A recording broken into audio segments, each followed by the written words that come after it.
tell me how these motherfuckers take a piss for 25 minutes. So right now we're back.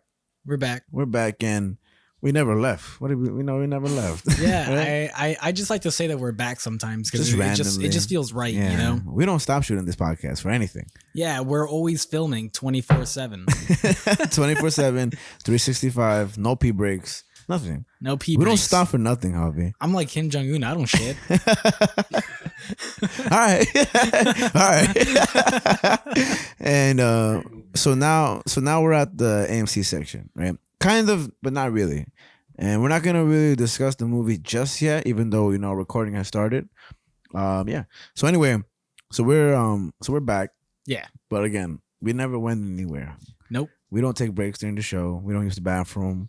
We hold it in shit. if we have to. You don't shit. Who are you like? I'm Kim Jong-un, You're motherfucker. King Jong-un, motherfucker. Like, you don't give a fuck, bro. We're North Korea up in here. Just kidding. Fuck North Korea. And so we're at the AMC section, but we're kind of not, because before that, I wanted to do something a little different, something in the theme. We're in the movie section of our AMC section, and before we get into the actual movie itself, which we'll be talking about very shortly, if you're watching this on YouTube, you're already seeing what we're talking about. Mm-hmm. But I felt like this movie hasn't been discussed so much. I mean, I think it's one of those where it always will be, no matter what, because of its intensity. But without further ado, like, I wanted to read like almost a section of the movie, right? Mm-hmm. And it's we're not gonna give no context on nothing. Can we get like a special effect going on, like for the video, where it's like a sparkle effect, where it's like fring. Let's say 1, 2, 3. Fring. A reading with Javi and Frankie. Welcome to the audio version where you can't see it at all. But we'll put in the sound effect too, a little sparkle sound effect with the ring. But we'll also put up in the video. Thanks for the extra work, Javi. Nah, just kidding. Nah, they're fun. There's fun as fuck to do. But to get on with it and forward, because you're watching this video, you want to know what the fuck we're saying, right?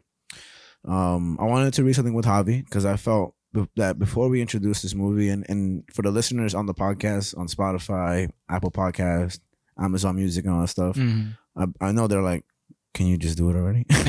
So without further ado, we're going to read a part, and it goes like this. This is a conversation being had at a dinner table between a family. The irony is that most of the stores that were destroyed during the riots were destroyed by black people. That's stupid, though. Why trash your own neighborhood? Well, that's my point. It's an irrational act. It's like an expression of rage by people who feel neglected. I don't buy that for a minute. Calling a riot an irrational expression of rage, that's such a cop-out. It's opportunism at its worst. A bunch of people grabbing any excuse they can find to go out and loot a store. The fact that these people ripped off stores in their own communities reflect that these people don't have no respect for the law, and certainly no concept of community or civic responsibility. Wait a minute. White people commit crimes against white people too. But they're not offing each other in record numbers all over America. Look at the statistics, for Christ's sakes. 1 in every 3 black males is in some phase of the correctional system. Is that a coincidence? Or do these people have a racial commitment to crime? Maybe it says something about the prejudice in the judicial system. It's you. If you want to talk about criminal statistics, you might want to take a look at social inequalities that produce them. Yeah. You know what? That's exactly what I hate. You're taking one thing and calling it something else and alleviating the responsibility that these people have for their own actions. It's like saying it's not a riot, it's rage. It's not crime, it's poverty. It's just nonsense. It's bullshit. It's exactly what happened in this trial too, because the media twisted things around so people focus on the cops, whether they get convicted and whether Rodney King's civil rights have been violated. Everybody's lost sight of Rodney King himself. The guy's a multiple felon by his own admission. He's high as a goddamn kite, driving 120 miles an hour down the highway. He gets pulled over by a bunch of cops, and he attacks them. He attacked police officers, bottom line, and he walked. And there's some yahoo who turns the camera halfway through, so all we see is him hitting him. Powell and Son winding and cracking him with the billy club, and Breeznose kick him in the back of the skull, and people are going, oh, this poor guy who attacked 4 cops, and those cops end up on the stand defending themselves for using absolutely standard textbook self-defense procedure. I don't think the tapes showed that all. And what, you're an authority, Ma? Murray, what do you think? I don't think that the police use their clubs rather excessively. Who are you to say what's excessive? I think it was totally appropriate. They're in a better position to make that call than you are. In fact, we as a society grant cops a certain amount of authority to make those calls because we acknowledge that their job is difficult and dangerous, you know. Unfortunately, very few people respect authority. And that's the scene. And I mean, the scene goes forward and it gets more intense and more vulgar and really crude. And by now, for again the listeners, because the YouTube people are understanding that what we're already talking about is the movie American History X. American History X. This is a movie directed by Tony Kaye, starring Edward Norton most famously, and it just I mean it's a roller coaster of a movie. Yeah, and it's a very, very serious movie. I'm gonna straight up say that when I was I would say in middle school or something like that. Okay, much younger than now. Back in the beautiful days. But in all jokes aside, I knew this movie for I won't call it infamous because I think it's just a very profound scene of we'll get into who in particular. Basically a white man gets a black man, and after shooting him once, he grabs him, puts him to the curb, opens his mouth open, places it on the curb, and then stomps his head into the curb, which just ends up killing him. Yeah. It's crazy. And I think from what that is in history, it's called curbing, which happened a lot. It might be called something else, but it's just terrible. I've just heard it called curb stomping. Curb stomping or whatever. And it's absolutely disgusting and sad. And from when I was younger and I saw that scene, I mean, that's why I never watched they show his foot going forward, but I never watched the forwarding result of the scene, which is the aftermath, because it's so vulgar after watching it just now. And it's terrible.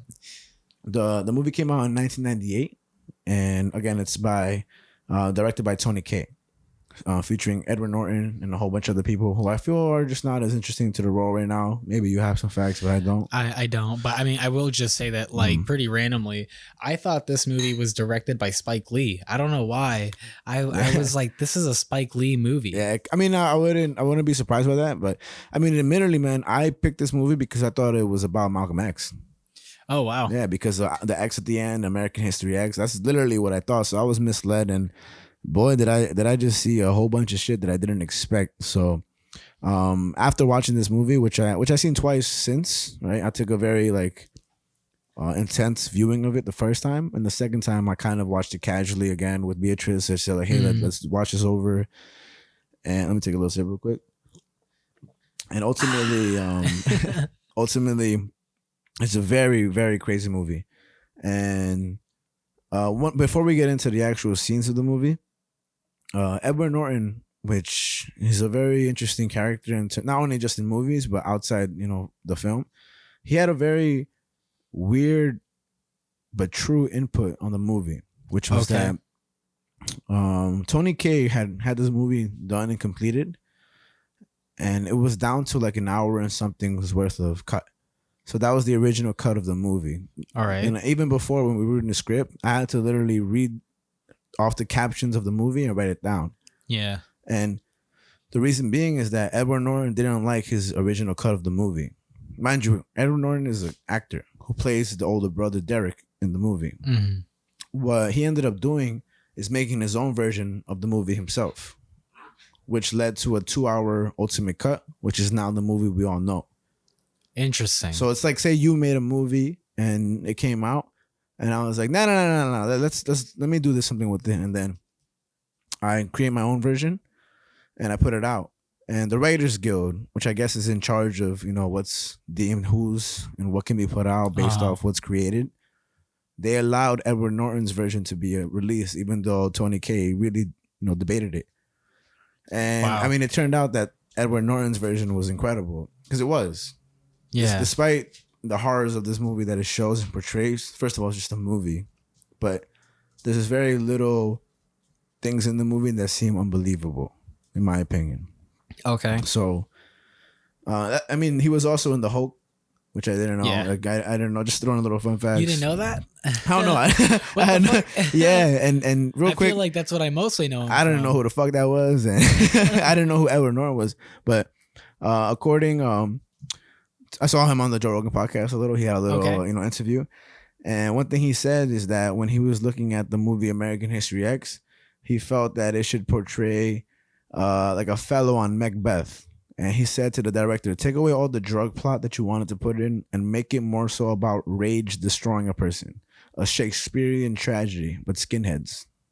That's how he wanted to move forward. And when he described being in the Hulk, he described it as Prometheus, which is the story of somebody who tried to steal fire from the gods for his people. But in the process, he burned himself and then was cursed forward. Basically trying to take the power of nature back out to the people and gets burned. So it's just, I mean, the Hulk is a very, the way he speaks of it is somebody who has to control every aspect about them, like their heart rate and this and that. And yeah. I mean, that's outside the fact of the American History X, but this is to say that Edward Norton did play around with people's scripts a lot. Like he wanted to put in a lot of himself in movies. I mean, and who's to say he was wrong after going forward for American History X? I mean, he was in Fight Club, which I've never seen. You haven't seen Fight Club either? Holy shit. I just know we're not supposed to talk about it. What? But I've never seen that. And I mean, I know there's a lot of stuff that he tried to include himself in. So yeah, I've never seen that. Hopefully we can do it on this podcast. Oh my God. Which would be awesome. And essentially, now honestly going into the movie of American History X, it starts off with the black and white image, right? Which the movie sways back and forth from black and white to, full color. Originally I thought the whole movie was in black and white. Me too. And I was thrown off by it. I was like, whoa. Like I didn't really appreciate it. I was like, a modern movie that makes itself just black and white. And, modern 1998 is pretty, modern to me compared to like actual black and white movies. We talked about it last time in the podcast. It's just as movies which had to be black and white and which movies, chose to be black and white. Like the Black Mirror episode or other recent movies and stuff. So with this, I was like, damn, I really hope this is in black and white because it just seems too modern to be so, but it definitely shows later on that it is an interchangeable movie in terms of imagery. So, it's just kind of a visual language that whenever it's black and white, it's a flashback or the past. Yes. And the way it ultimately starts out is Danny, who is one of the main characters in the movie, the younger brother of the person we'll talk about later. He's told that he needs to rewrite his paper for his school in Venice Beach, right? The Venice Beach High School, because he wrote his paper on Adolf Hitler's book, Mein Kampf. Which is a book that Hitler wrote that's you can still buy it today in this day and age. Just kind of like Sun Tzu's what is it? Act of War. Art of War. Art of War, right? It's one of those books where it's just, very famous. And I actually wanted to read Mein Kampf when I was younger, just because it seemed interesting, just to get a little perspective on, I don't care how evil or great you were. It's just time period. Like, it's like if Genghis Khan wrote some shit. That's a crazy motherfucker right there, so. That's why I watch epic rap battles of history. I've never seen that before. Really? No, I'm fucking with you. No, nice. Well, anyway, Danny, he's told that he shouldn't be writing a report for this. And the teacher reports him to the principal. And the principal says, hey, you got to rewrite this paper due tomorrow about your brother. And we're going to have our own course on American history called American History X. And Danny says, what the fuck, man? Like, it took me so much time to write this, paper. And the topic was about a civil rights leader, right? Something like that. So technically he wasn't wrong in the technical aspect. But he was told to do it again. So he's like, man. And, it looks like he doesn't really want to do it again and this and that. So, I mean, it already starts off kind of iffy. And I thought the whole movie moving forward was going to be him, rewriting his paper. Ultimately. I thought the whole movie was just going to be him going to see this dude and just see him every day and just learn about stuff. Yeah.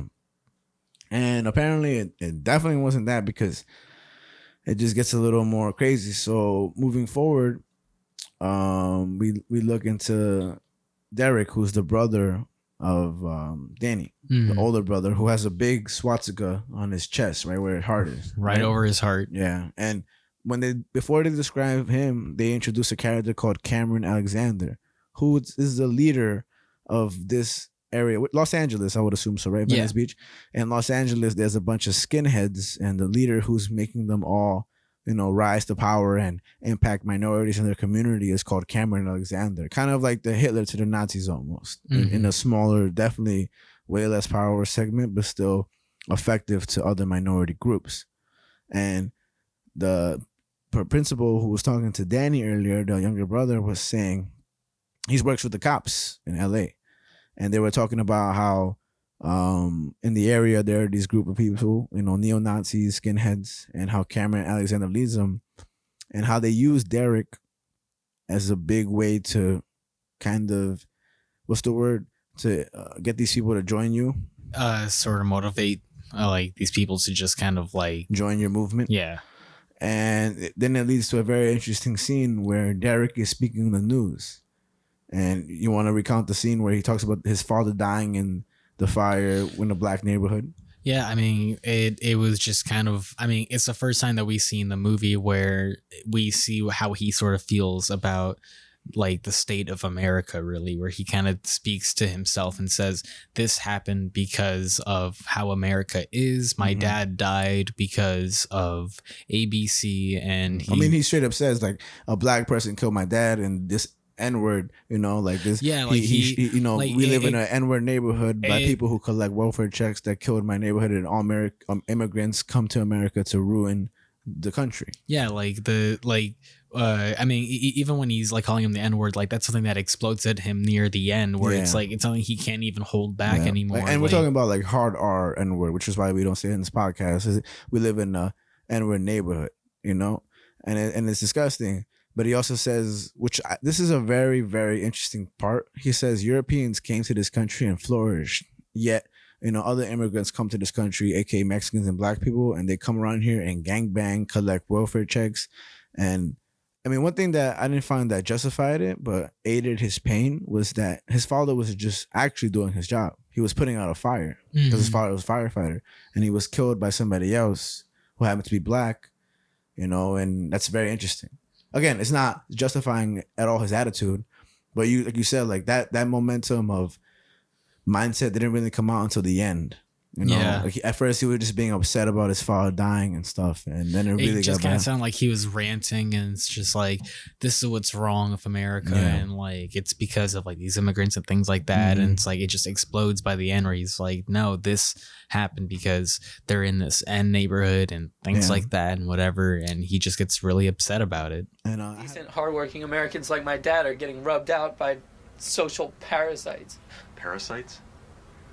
Immigration, AIDS, welfare, those are problems in the black community, the Hispanic community, the Asian community. They're not white problems. What does this have to do with the murder of your father? Because my father was murdered doing his job, putting out a fire in a fucking neighborhood. He shouldn't have. And I have it right here, actually, the actual quote. He says, quote by Derek and it's just like old footage on the news, being interviewed by a news reporter, which is crazy to interview somebody who just lost their father in a fire when you really think about it. It just shows how greedy news reporters are. Like, hey, let's get the story of somebody whose father just died. I know it's a movie. I mean, that's the news. Exactly. And the quote he says is, I think it's typical. Country is haven to criminals, social parasites, blacks, browns, yellow. Every problem is race-related. Immigration, AIDS, welfare. Any color community is not white problem. Minorities exploit and in the U.S., and Europeans flourish. These people are just shooting people, doing their jobs, white Americans, and his father was doing his job in an N-word neighborhood. He shouldn't have even been shit about by a drug dealer collecting a welfare check. Yeah. So that's just already like the movie starts and you're like, whoa, what the fuck? Like, and this is the older brother of Danny who wrote the report on Mein Kampf. Yeah, and you're already kind of like introduced to this idea that this family are like, they're kind of like skinheads or things like that, or neo-Nazis. And then all while the American flag was waving in the background of him. So I love the imagery of the American flag during these racist moments because it's a huge one. It's like if you were to walk within a shadow, it would cover you all, kind of U.S. flag. Yeah, and there's even a moment later in the movie during one of the flashbacks during the big dinner scene when he kind of walks out on the porch and there's just the flag waving off the porch. And that's actually the scene we just read before this, which is the dinner. And the guy's Jewish. He called him, let's just say Kaye, because he's Jewish. And as soon as he was called that, and he basically calls the stepdad or the dad dating his mother, that. And then he says, he pulls down his tank top, shows his swastika tattoo and says, you see this? To the Jewish father, it means you're not welcome here. And the dad looks at him, the boyfriend looks at him in shame and just walks out. being blanketed by the American flag as he leaves the house. And so we'll talk more about that scene later, but I will say it was a little difficult to take him serious because whenever I see that actor, the boyfriend, I think of Rachel and Ross's dad from Friends. Yeah, I know he's mad famous and a bunch of it, but even in the scene where in the high school after Danny was told about his paper, it was the older brother from Malcolm in the Middle. You know? Oh, I didn't even catch that. Yeah, and actually, like one of the most vulgar characters, who ends up singing the white man must move that's a dude from My on. Name Is Earl. Yeah, like he's in a bunch of films, and he's also language, in I, Tonya. Yeah, And his language in the whole movie was crazy. Like he I hate. I'll be honest with you, man. I hate censoring myself right now. Like I wish we can quote the movie as is. Like I wish we can just say the words so you guys can understand what we're saying. Because it's not. I'm not trying to I just want to say those words. I'm so itchy. I'm not. I don't care. But like I just want to talk about this film and its reality because I hate that we're so censored that we can't say these things. Because it's like, well, you're not allowed to say this and that. Fuck that. Like I just feel that this movie was very representative of the fact that we should be exposed to the truth of the reality of real disgustingness in this country. And I know that's just a movie, but I think ultimately we should be exposed to it because it hurts. And the reason it hurts is because it's so real. You feel me? And I mean, that's just my little spiel on it. Again, I don't want people to think like, oh, I'm just itching to say the word. It just sounds ridiculous to say things like, censor myself and all that stuff. I just don't agree with it. Anyway, with the whole organization that Derek has, it's called the DOC. Right? I actually don't know why it's called DOC. That's the one thing I didn't pick up. Do you know? No, I didn't pick that up. But the whole people like the skinheads and all that stuff, they're called the DOC, right? And it goes back to like color and black and white in terms of imagery, right? And they have this scene for the basketball scene where Derek when he was younger, and Derek is in jail while Danny's in high school. Yeah. But before he was in jail, prison. There we go. We defined for the YouTube, we defined prison and jail earlier, and I just definitely didn't use the right terms. And this is the one scene I didn't like in the movie. Not for the overall base. I just hated that it was a basketball game, So it was corny, It was like one of those things where like, oh yeah, man, you want to throw down, man? Play me in basketball. And to describe the scene, Hey man, white people can jump. yeah, man. It's a great movie, by the way. It's essentially people playing on the basketball court, and then one of the skinheads, the big, I should know his name, and I'll look it up right here. But one of the big ones, big fat guy of the skinhead group, starts talking trash to the other group, which is a black person, right? And he says, "Hey, man," like he just starts really pressing him and all that stuff, and being really nasty. His name is Ethan Suplee. That's the guy who's on My Name Is Earl and stuff like that. He starts saying this and that. They get into altercation, which ultimately leads up to overall game choice, which is it's whites against the blacks, and if the whites win or whoever wins, basically the other opposing race can never come back in this court. Yeah. So, but the whole scene was shot in black and white, and just to say off the bat, like I think the director did that to show mentality. How in times of, when movies were black and white or film, I felt like those were more, just less progressive times when it comes to like racism and segregation and all that stuff. I just felt like it looked like that because the mindset is as old as its injustices, if that makes any sense. That's an interesting interpretation. I mean, I already mentioned it, but I just kind of saw it as like a visual language because like other like TV shows and movies have done this before. Like the one that comes to mind right away is in HBO's show Westworld. Okay, I've never seen it, but I heard great things. Yeah, what they do as a sort of term of visual language is that certain because the show takes place during different time periods, and so during one time period it'll be in widescreen, and then the other time period it'll fill up the screen. Okay. And so it's a visual language that kind of like hints at you or tells you that like this is happening. Oh, I remember now. It's widescreen when it's in Westworld itself, and then it's full screen when it's in real world. Got you. So it just shows you like these are the different portrayals of times or scenes or anything. And so that's just I only saw it as that. It's like the second it's black and white, it's like, okay, this is the past. This is a flashback. I didn't really look super deeply into it of like the legitimate color of it, of like it is black and white. And and it could also just be like just looking at skin color, like just a black man to a white man's color, just so straight up there, and how it always exists. Like just because we're in more progressive times, it doesn't fade away the fact that our skin colors are different. Like you, even to me, like you're a little darker than I am, and this and that. But I mean, we're still here doing this podcast and not just killing each other. Especially for a dumb reason, just because of how we were born. Yeah. So, but apparently, I mean, it was a very true thing to do. So, so Derek is in prison, and he was in prison for 3 years and eventually released. And we don't know anything up until this point, but they do show the scene in the beginning, right, where he shoots at the 3 black men. Yeah. So before it opens up with that, really. Yeah, we skipped over it real quick, but one of the scenes, it opens up with that scene. So this is to backtrack real quick. The first scene of the movie is actually Derek is having sex with his girlfriend. And then Danny is in the other room, and Danny hears like a crash outside in the car, and he sees that a black man is stealing what seems to be Derek's car. Yeah. Right? So he goes and tells Derek, and already you see Nazi flags and this and that, swastikas and all that stuff. And he's like, "Hey, Derek, Danny's telling Derek, somebody's stealing your car." And Derek, shirtless on his briefs, goes outside with his gun, and he goes to see who it is. He sees somebody guarding the door, which is one black man. And he shoots him.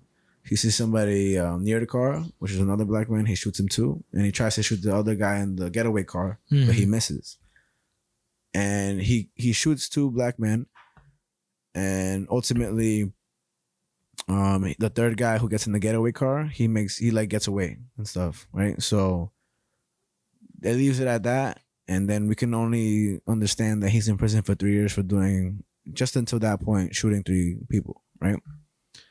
So his brother's released, and it gets to the point where now the fat, guy from My Name Is Earl, he's singing a song, which, I mean, it's a crazy motherfucking song. The Zod machine, Jew by Jew by Jew, the white man marches on. And it just didn't surprise me, like it didn't surprise you. No, man. I mean, I just don't. I'm not surprised by shit like that because it's just, I feel like that stuff happens today.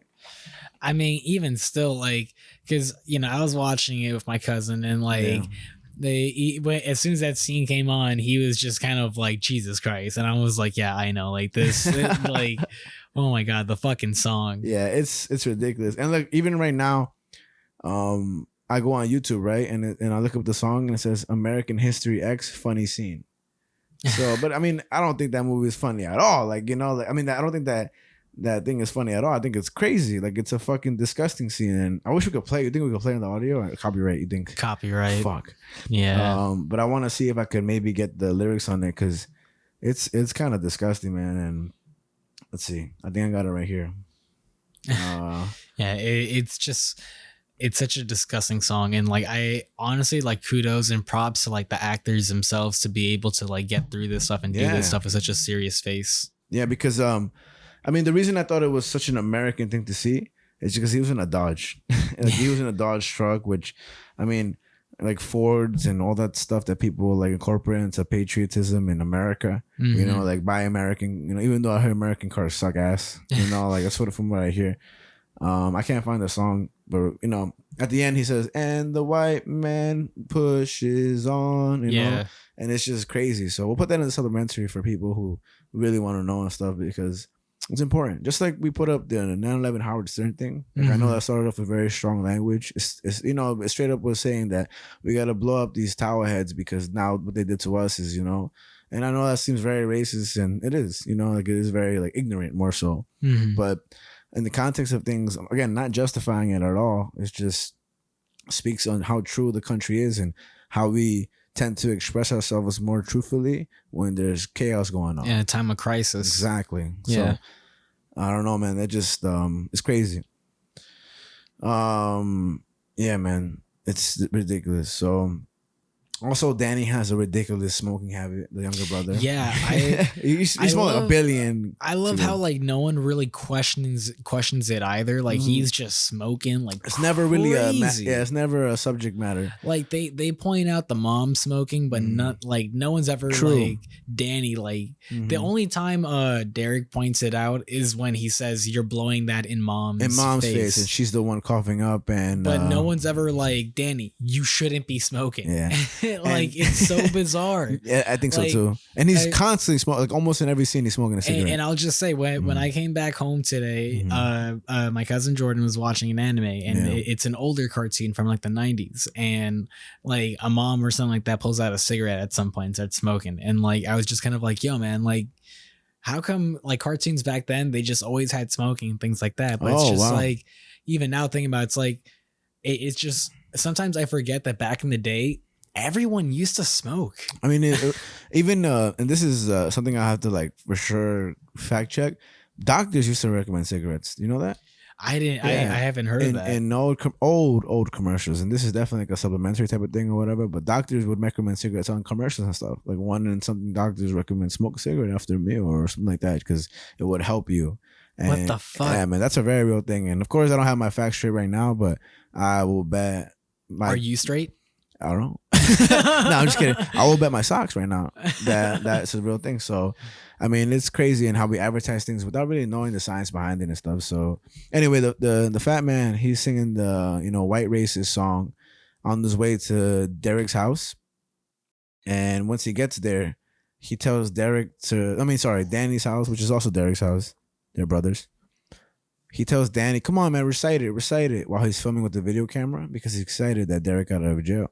Mm-hmm. And then Danny's like, all right. He says, death, destruction, chaos, filth, and greed, sarcastically. But then he's like, okay, I'll say it. And Danny says, the younger brother, he says, I hate anyone that isn't white, Protestant. They're a burden to the advancement of their white race. I mean, he says, some of them are all right, I guess. And the fat guy says, none of them are all right. Stop saying that. But then Danny says, I hate the fact that it's cool to be black nowadays. The hip-hop influence on white suburbia. Save the rhetorical bullshit, Hillary Rodham Clinton. It'll never happen.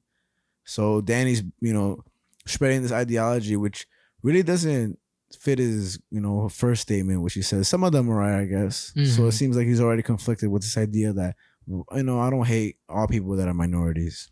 Yeah, and I think you kind of already see a glimpse of that, like when he runs into the black kids in the bathroom at school, where he kind of takes a second. And I think just with him ever saying anything, you can kind of see or tell it's like he wants to do something, but just more so because of the fact that he knows that he should, quote unquote, should do something. Yeah. But all he does is just blow the cigarette in his face. And just tells the other kid on the floor, like, stand up for yourself, which is the Malcolm in the Middle kid. I mean, this is his only scene, so he wasn't really a major part. Oh, okay. Yeah, but he was the older brother in Malcolm in the Middle. Very, very like random to me. And then he says one thing where he says, people look at me and see my brother. Like because he's narrating the movie also. Every now and then he's narrating before the scene starts. And one of the reasons Danny says Derek started the movement of the DOC, or at least pushed it forward, as he said he didn't want white kids to feel unsafe anymore in their neighborhoods because of black kids or Hispanics and gangs and stuff like that. So that was a very interesting statement, which it's crazy. It's very crazy. So the way after Derek was released, it was shown in the black and white imagery again, because when he's out of prison, he's very he has hair, he's fit, he's wearing a tight white, shirt. Yeah, I gotta say, Edward Norton, he got fit for this. Bro, film. He got fucking ripped. Motherfucker looked like the Hulk, not green. Yeah, and I guess it showed his maintainedness, how he was just. I mean, even before and after, and the imagery for both sides, which we'll talk about later, his change forward out of prison and change before in prison. Mm-hmm. I mean, he was ripped. There's no other way to say it. The motherfucker was shredded. So, but when Derek was, skin-headed and he was recruiting vulnerable white men. That's the word I was looking for earlier. Recruiting. And one of the scenes before they, wreck a supermarket shop owned by a Korean person, which hired a lot of illegal immigrants. What they say. One of the people that he was trying to recruit offered his younger brother a hit of weed, and he was like, don't do that to my brother. Stop offering weed. Weed is for black people. Yeah. You know, while they're all smoking cigarettes, which is hilarious. You know, it's so dumb. So, and then one thing that this is true. I mean, it's just so sad. But today, white people and black people smoke marijuana or do drugs really on the same rate, and just that black people are more often to get convicted and arrested for it. That's a fact. That's not anything but true. I know that because of Ben and Jerry's. oh yeah, because they posted the whole thing and stuff like that. Yeah. Hell yeah. Well, I know that because I'm reading Carol Hart's a drug use for adults right now. Okay. And it just spews beautiful and really. No, I mean, what I mean by beautiful is that informative facts that people don't teach you. And it's a very interesting book. Again, Carl Hart's Drug Use for Adults. It's a great book, and I'm reading it right now. And yeah, so now one of the reasons I wanted to read the scene in the beginning is that Derek is so well spoken in this movie. I would say so. Amazingly well spoken. Even if you go to the initial reading of the scene we're trying to portray and stuff. I mean, fantastic reading and talking and all that stuff with Derek. And one thing that came to mind is that basically when you're a leader of any movement, the way you communicate to people is very crucial. Mm-hmm. Super. So I think I'm not going to lie to you. Not only do I think of Barack Obama, but I think of Adolf Hitler. It's about how you portray your message to people, how you persuade and how you say things to people that really get them going. It's not about the actions you do. It's really more so that if you communicate a message strongly enough with the motive that's underlying from a people's, that's vulnerable, as he says, yeah, it's going to get to them. So it's very, very amazing that Derek speaks the way he does, and props to Edward Norton. Yeah, and there's even the moment that we'll get into later when he's in prison where one of them tells him you got to stop with the preaching. Yeah, and because that's just his character. He's just smart. He can't stop himself from constantly going on some sort of preaching rant and whatever the case is, which is what he's used to outside of prison. And yeah.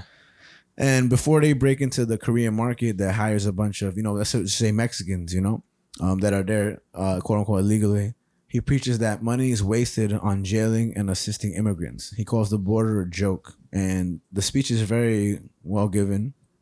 And it convinces anyone that's on the fence or ill-ridden racism that foreigners are exploring the country. He says things like border jumpers. And as the people are listening, and sometimes he'll call them border jumpers and they'll laugh and he'll be like, don't laugh. He's like, this is a serious thing. And he points to the supermarket they're about to attack. And he says, who used to own that? He just named somebody who's apparently white and they used to own that shop and passed away.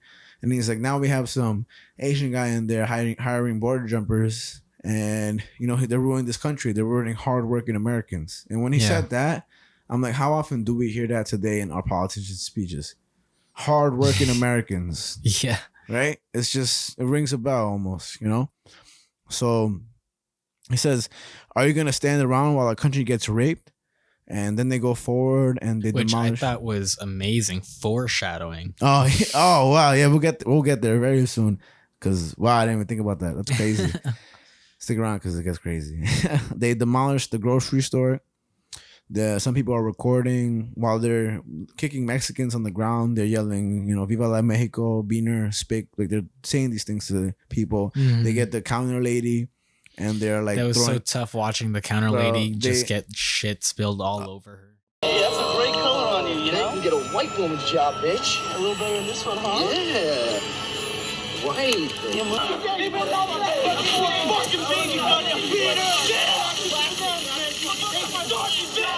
Bunch of 4 men grab the lady, put her on the counter. They're saying, "Oh, this bitch stinks. She smells like guacamole and fish and chips." And they start pouring food all over her face, licking her in the mouth. Then they pour let's say a mayonnaise and stuff on her, and then when her face is covered in white mayonnaise. Again, this whole thing is in black and white because they're showing the past. They're saying, "Oh, look, you look better now, like a white lady. Maybe you might get a better job now," or something like that. And outside the cowardliness of all that stuff, one of my favorite scenes in terms of going back to it being a movie is when they throw the cash register through the glass. Okay. Oh, that's such a great just in terms of camera work,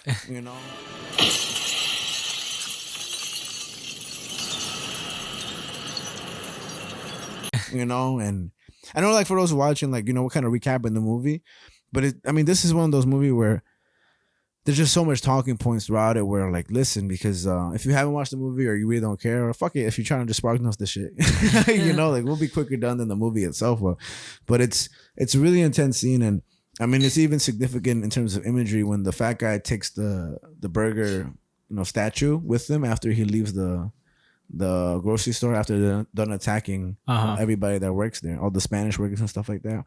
So, it's just amazing. So, it's one of the funny things that Derek says that all these immigrants are destroying our country, so they go in and attack the market that feeds their community.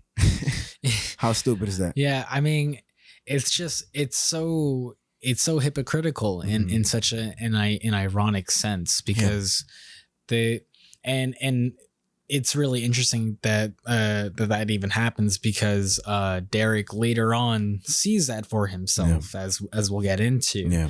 But Derek himself starts to see the hypocrisy through all this preach where he questions it of just like, no, this is all just bullshit. Yeah. This is all just he said, she said. And I'm going to get into that way more later because I feel like even with this like supposed change, there still is just so much that I really can't of course it's a movie, but I can't justify. But now we get to right after they attack the supermarket, we get to the dinner scene we just read, right? Mm-hmm. And going forward from that, one of the funny things that they discuss Rodney King, and I actually was gonna do some research on Rodney King, but I like this movie because they talk about the case, Yeah. And I don't know much about the case. I kind of wanted to stay like that because I wanted to see how my perspective would be shown through this. But they kind of sum it up.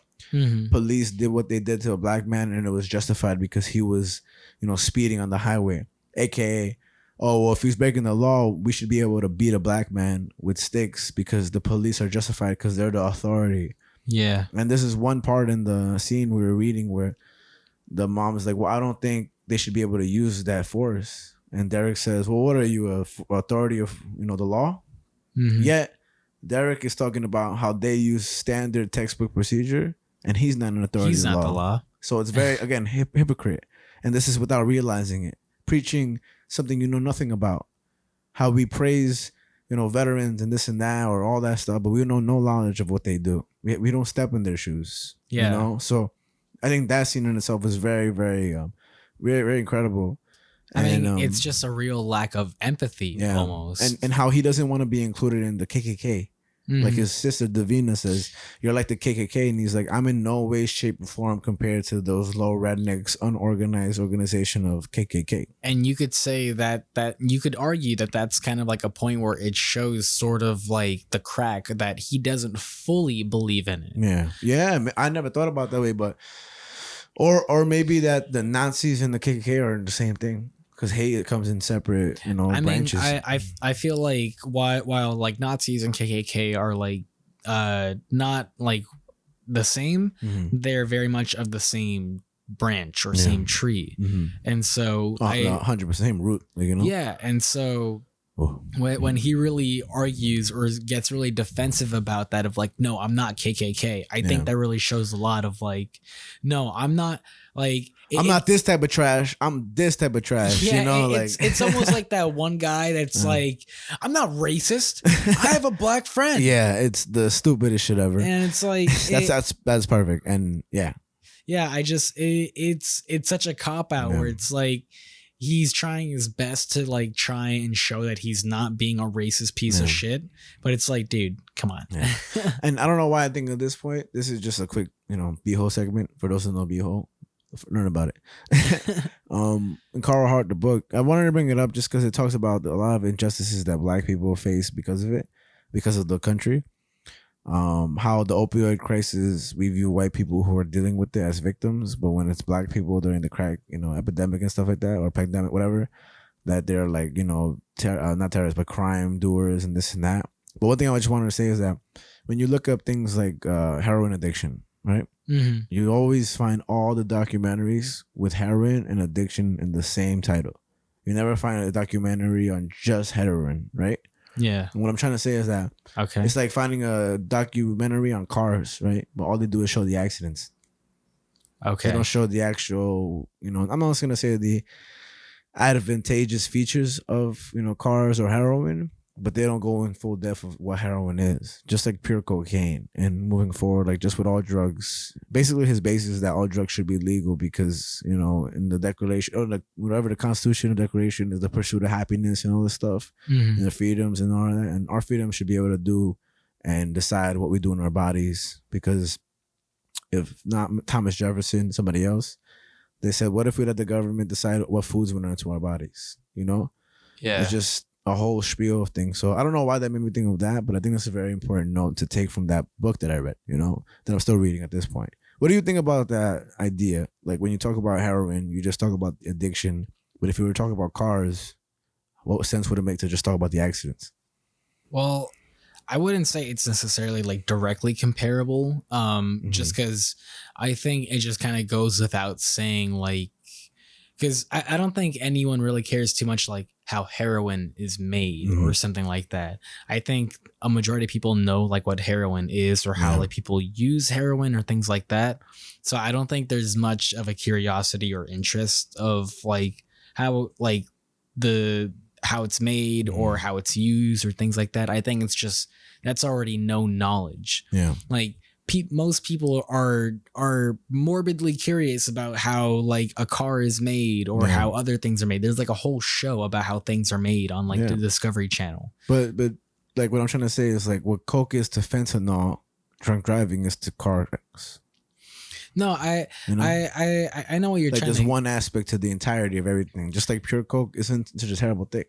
No, I know what you're trying to get at. I'm not trying to make no point. I'm just kind of like trying to expand that thought, but like I don't really have anything to like that. I just one of those things that make you think. Yeah, no, I mean, I don't personally, I don't find it super comparable. I just think like again, you want to know about the dangers of heroin because at the end of the day, you could say that drugs like that, heroin and whatever, are more dangerous than they are good. Yeah. And so I think that's why there's more of a focus on those type of things because it's more of like an ad or a warning of like, you shouldn't be doing this because of this. Yeah. And so yeah, sure, you could do the same thing with cars. You could have a whole thing of like, this is why you shouldn't drive. Because sometimes I don't like driving. Yeah. But it's more saying like cars, you could die every single time you step on the road. No, of course. And most people that, I mean, again, that's what I'm trying to say. Like, I don't think all drugs have this ideology of, well, some are more dangerous than good. I think that, I mean, this guy who's a, professor of is it pharmacological, like whatever, like he studies drugs and all that stuff, like all types. He does heroin regularly. Wow. He does it regularly, mediated, and that's his like preference of drug, heroin and cocaine and stuff like that. And he studied the effects on multiple people. He's gotten himself like he's weaned off of it to see the effects, and that's his like choice of drug. Weird. And we don't apply the same logic as we do to those drugs as alcohol. And it's only weird because the government illegalizes these things. And people die from cocaine because in New York City, about like 60% of it has fentanyl in it. Go to Colombia, look at the cocaine there, see how pure it is and how cheap it is, And maybe if, marijuana wasn't illegal still in some states, people wouldn't die of, what is it, K2? K2. It's ridiculous. I was gonna say K9, but that's a dog. Some shit, but you know what I'm trying to say? Maybe it's not the drugs itself, because it's like if I put a gun on this table. Is that gun gonna kill anybody on the table? It'll get up and kill me.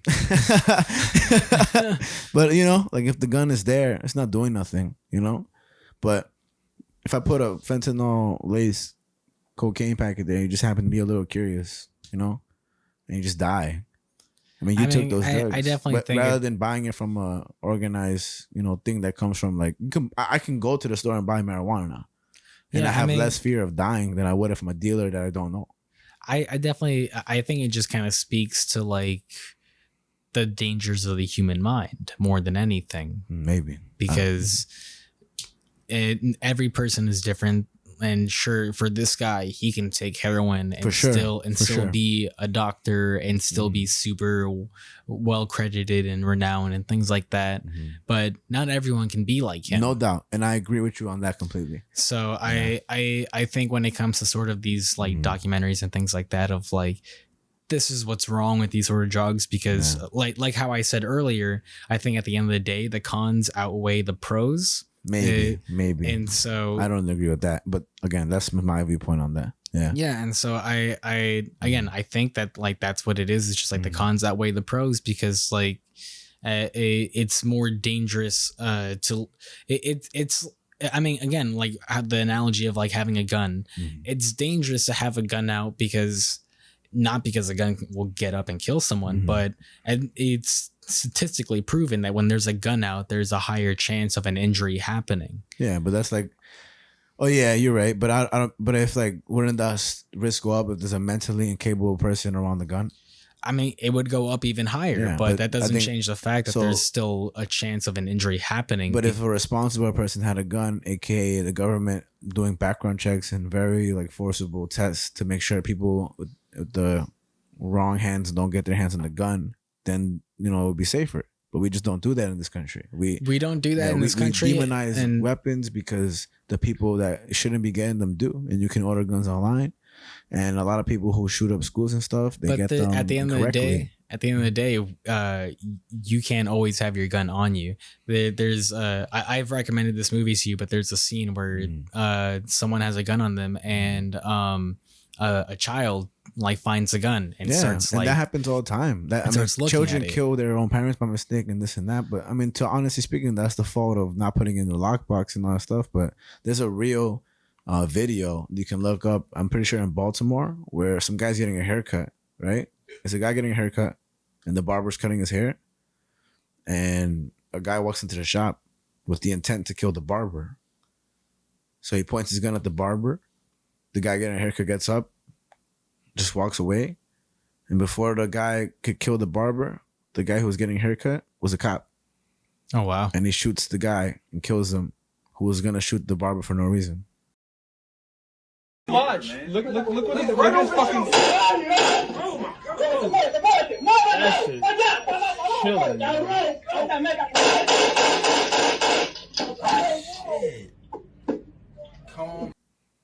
Now imagine he didn't have a gun because the law says he couldn't.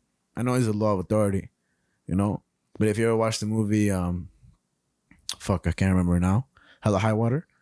Oh, I haven't seen it. I want to watch that. Oh man, God, I got so tight. Not that it brings up this point, but it's just so good that I think you would like it. And part of me thinks you wouldn't, just because some of the scenes are dumb corny, but most of the scenes are great. That's with Chris Pine, right? I don't know, but it's two white guys and a Mexican.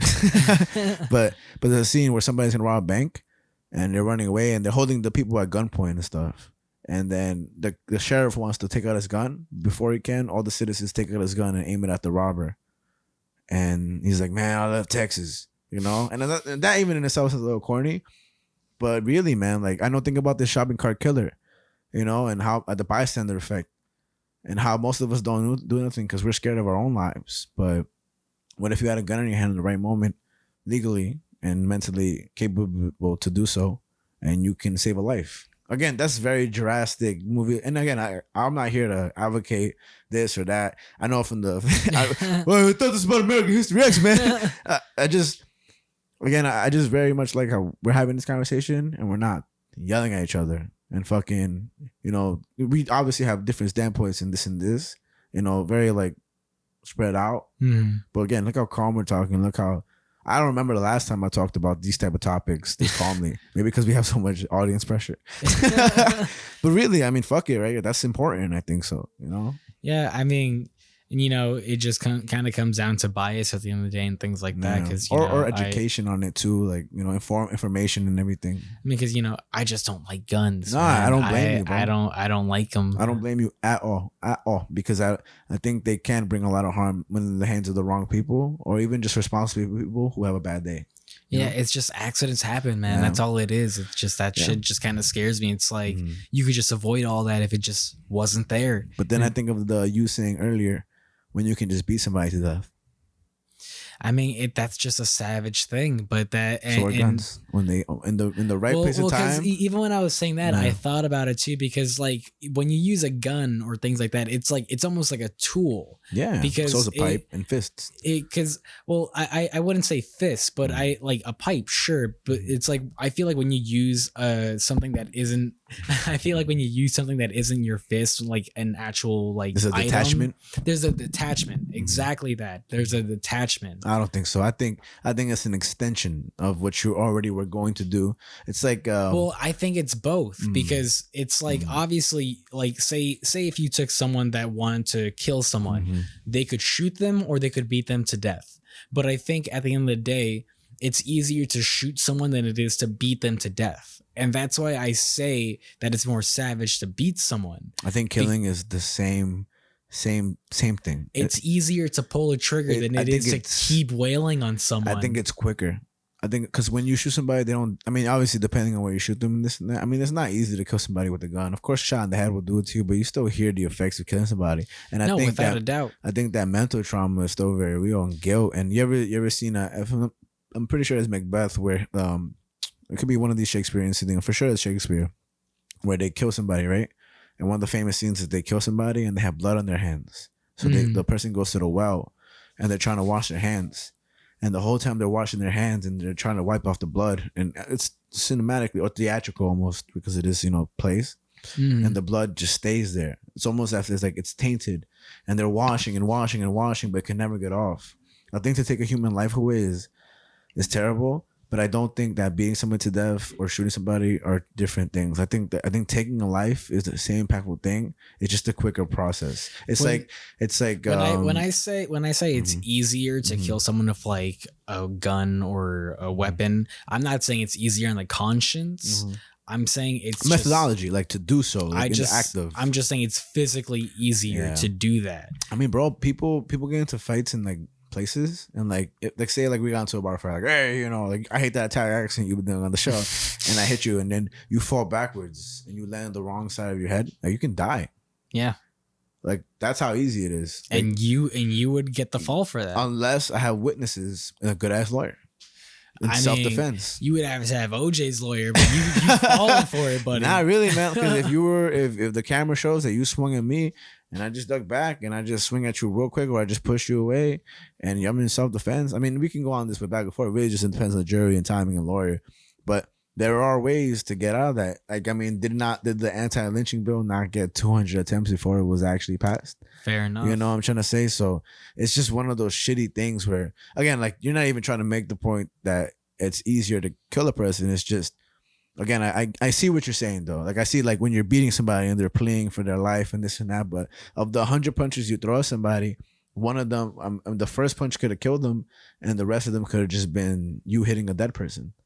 And that's why I think it's so savage, because you can shoot somebody in the stomach and they could be pleading for the death, and then you have to shoot them again. Okay, sure, but it's like you only have so much ammo.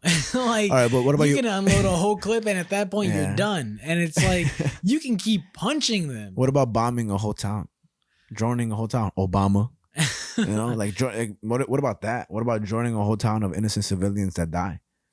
Isn't that worse? I mean, that's just a larger scale of it. Is any form of death worse than another one if it's murder?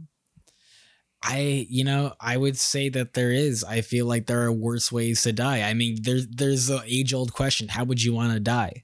I mean, I just wouldn't. But how would you want to die? By not. I mean, I just wouldn't pick my death. I just would hate it. It's like knowing when to die. I wouldn't want to know. You feel me? Like, would you want to know when you were gonna die? Isn't there like a show or a TV show or something that did something like that, where there's like you could figure out when you're gonna die, like a Black Mirror episode or something like that? Oh, I'm sure. Black Mirror is a great show. I think we'll cut this part off of the YouTube, or should we leave it on? What do you think? What part? Like this whole conversation outside of American History X. Sorry, Spotify listeners or anybody listening to the podcast. What do you think? Live decision making right now. When I'm editing it, I'll decide. All right, but no, when it comes to finding out when you're gonna die and stuff, personally, I just wouldn't want to find out. I just think we all go when we go. I, for some reason, think of the CEO of Domino's who died in a scuba diving accident. Motherfucker had millions of dollars and died in a scuba diving accident. What a piece of shit. Wouldn't you hate that? I got millions of dollars and I died for some motherfucking fish. It'll be tight. But yeah, bro, ultimately, like, I don't know. I think I love that we had this discussion just off the. Thank you to Carl Hart, for like invoking this discussion, because I think it's important, and we'll get back into the movie, in a second. I'll pick up. I have the perfect place where we left off and everything. Nice. But I just think it's awesome, and I just hope that if you're listening to this, just please think about the next time we talk about a political, I guess, or just a philosophical, or just ideological, whatever it is. Thought process in terms of drugs, murder, all that stuff, because it's important to discuss, and I hope that we exemplify that discussion, not fuck you, Javi, like not just real like discussion, because I feel that some things get really heated during those times, and also education on the stuff you're talking about. Don't just spew some bullshit. And I just want to point out, I'm being so chill right now, even though this is the last episode. And I could just go off on you right now. Honestly speaking, you can just say all the curse words you want. You can say all the hate crime. I was gonna say crazy. I could just go off on you right now, but it's the last episode. You see how chill I'm being? I was gonna say some crazy shit, but fuck y'all. Yeah, they're not ready for the crazy. Y'all. Boy, I have to interrupt. I gotta interrupt. There's no y'all. It's a sit up job. Anyways, we my fault. G Christ. Thank you, Jonathan. Literally love that you're here. I'm quiet. Super clearly. Yeah, I'm quiet like a box. Just unless it's needed. And that moment was needed. That moment was like it was just quiet. It's like, yo, what do you mean? please to the listeners, come listen to this podcast live and just talk your shit. And to listeners, I'll let you know again, we're really out here though. And exactly. So Really back here though, and not only that, today is day one, day number 1 of the Advent calendar. Yes. Maximin. Oh, it's astonishing! One of the greatest comebacks you ever. He took his own player.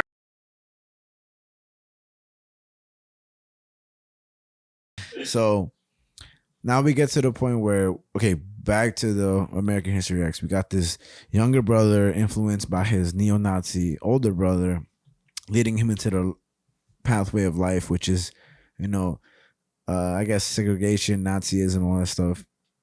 And now the family, the wife of the deceased father, the 2 brothers, the girlfriend of Derek, the older brother, and the sister of both Danny and Derek. I know it's a lot to follow, but let's just say a family conversation, right? And if you want to skip back to the conversation we had in the beginning, the scene that we portrayed, it moves forward from that. And talking about how black men commit crimes, this is Derek's perspective, that land them in jail because they just can't get their act together, quote unquote, And Derek says this, he says, Lincoln freed the slave 130 years ago. How long does it take to get your act together? Derek says. And then the father, well, not the father, I keep saying that, but the boyfriend of the wife says this amazing line. He says, Jews have been persecuted for 5,000 years. Are you saying it's wrong to feel bad for somebody experiencing anti-Semitism? Yeah. I was like, wow. I was like, pew, pew, pew, pew. I was just like, no, I was just like, it was a very great line. And you kind of see this little, millisecond of like, oh shit, like by Derek, because it's true. And then when things get really hectic and you hear the scene that me and Javi portrayed, Davina, the sister of both Derek and Danny, she says, fuck that, I'm out of here. And when she tries to leave and gets past Derek, he pulls Davina by the hair. Yeah. And it's just crazy. And then he grabs a piece of meat, which I'm assuming she's a vegetarian, because he grabs a piece of meat and shoves it in her mouth. Why do you assume that just because it's meat? Well, yeah, because I just figure like it's because 1998. No one was vegan in 1998. because he kept portraying her as a liberal and all these like progressive things, and just like the scene where I just saw it as like she wasn't gonna eat anymore, so he was like, no, you had to sit down and eat your food. I look at it as like let's backtrack the scene where the mom was coughing because of the cigarettes, right? When they did the blood in the napkin, right? They didn't show the blood in the napkin. You know how the scenes in movies they'll like cough in the napkin, there'll be blood, Yeah, and they'll do a close up of the blood. I'm like, oh, how original! Like in this scene, she saw the blood, but the perspective was in front of both of them, so it was just the mom and Derek looking at the napkin, but you didn't see the blood on the napkin. Unlike Whiplash, which we discussed earlier, which forcibly showed the blood on his hands and the water and all that stuff. But my favorite scene, this is all opinion, is when they put the camera in front of the drummer and then they showed the emphasis on the drumming, turned around, and then like showed a little hint at blood on the drums. Which is to say, this movie's not about her getting a disease or this and that, but this is a little part of it.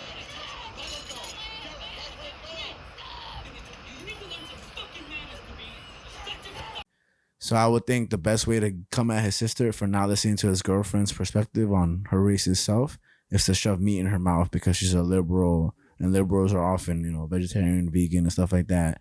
And I mean, this is my assumption and stuff like that. I can't wait to get a conservative vegan on this show. I hate laws, but I love me some cows. and so then but regardless of whether she's vegan or not, was my assumption, and the way you took it is because it's dinner and she's supposed to be listening and having a meal. Then the father says, "Hey, stop," and he says, "This is your family." And then Derek continues to go real hard against the boyfriend of the mom, and he says, he calls him Kaye. He says, "You're a Jewish N-word loving hippie bullshit." He points at his swastika tattoo then, and he says, "You see what this means? This means you're not welcome." And then the mom screams at Derek, her son. She says, "I'm ashamed that you came out my body." But after all that racist stuff, he calls Rodney King a monkey, This girl, after he hits his mother in the stomach, pulls his sister by the hair, calls the Jewish guy what he did. His girlfriend hugs him at the end and says, "I'm proud of you, baby." See this? That means not welcome.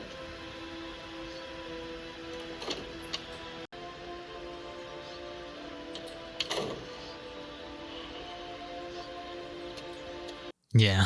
Like, what the fuck? And then the sadder thing, which I'll say this real quick, but the mom says to the boyfriend, the teacher, who was mad at Danny for writing the Mein Kampf thing, she says, "He's just a boy." And I think about the last thing we talked about last episode with the person that found the mom who was dating the guy, and the son was found in the freezer in the basement, and how I was saying that her tolerating the behavior of him could aid in his murder of the child.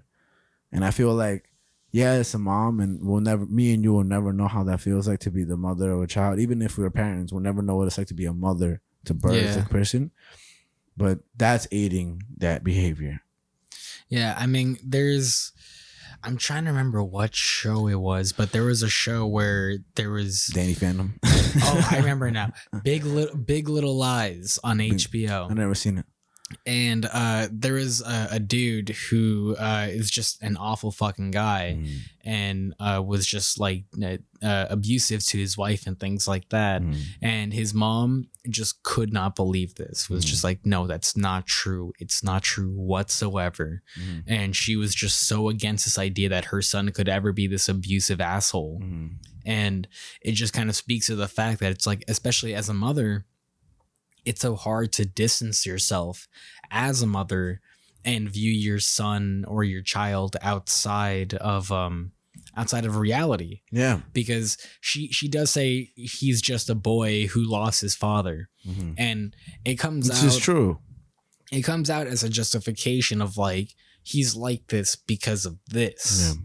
And that's a justification only a mother would make. And there's also just this tolerism of like men's behavior in terms of like a family, how women can't get away as much as things as men can, especially in like Hispanic families. In my opinion, I think this movie kind of speaks a lot to sort of like what we've talked about before of like sort of nature versus nurture. Yeah, no doubt. I think that's applicable thing to all things, right? Yeah, and because we even kind of talk about it later.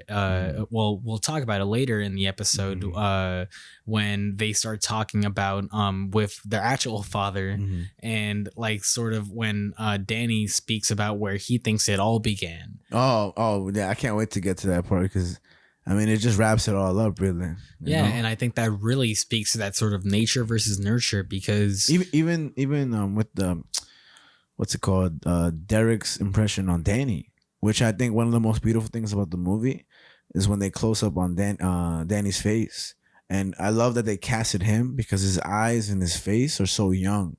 So when in those moments when he's listening to Derek speak, or the fat guy speak, or all these racist, neo-Nazi bitches speak, like they close up on his face, even when he has hair and when he doesn't, like when he's skinhead and he doesn't, and it looks as of a face that's taking it in. It's of a face that's like listening and just like a sponge, which is what children are, sponges, And real quick, I wanted to refer to the Honeymooners, which has this very famous phrase I'm sure you're aware of. And maybe not now, but when I say this, you will. To the moon, Alice, to the moon. Okay. You know exactly what I'm talking about, right? Yeah. Which is a euphemism for what? Sex. No. What? That's like the alliteration I said last time. In the show The Honeymooners, when he says that to Alice, he means he's gonna beat her. Beat her? Yeah. I've never considered that. Yeah, it's a euphemism for when he's gonna beat her. Like, one of these days, Alice, one of these days, boom, boom, to the moon, Alice, to the moon. And he like clenches his fist, and that's what it ultimately refers to in the show The Honeymooners. Wow. Yeah, it's fucking crazy. And that was a show on American television a very long time ago. And I'm going to show you, we're going to put it up in the supplementary, but this is one of the, and for you YouTube listeners, we'll have it there like phased in. But look, this is when he says that. Okay. You see how his fist is raised up and he says, to the moon, Atlas, one of these days. And I don't know that because I watched Honeymooners. I just know that because I'll say this: when I was younger, a lot of the things that I've learned in terms of sex or like domestic issues and stuff like that is because they joke about it. And I think that's why comedy is so amazing, because they're not doing it to like poke fun at it. It raises awareness. I know this shit. I know this is one of these things that most people today will be like, "What the fuck talking about?" Because they don't really know what happened in the past, entertainment wise. But when you're raised with the TV in front of you, what else can you do but pick up what they're saying, references wise and stuff? And I don't blame you for thinking that, because I wouldn't be surprised either, unless he was fisting her. No, but yeah, that was that's why that reminds me of that. With the whole, what'd you say, Big Little Lies? Big Little Lies. So it's so during that whole conversation, it ends off with her the mom yelling to Derek, "I wish you would never came from my stomach," or my pussy. She didn't say that, but I just want to say pussy. What's on your mind, Frankie? The human anatomy. So after the mom says he's just a boy, so we're not even nearing the end of the movie, which is, I'm just happy because I love talking on this podcast, bro. It's so fun.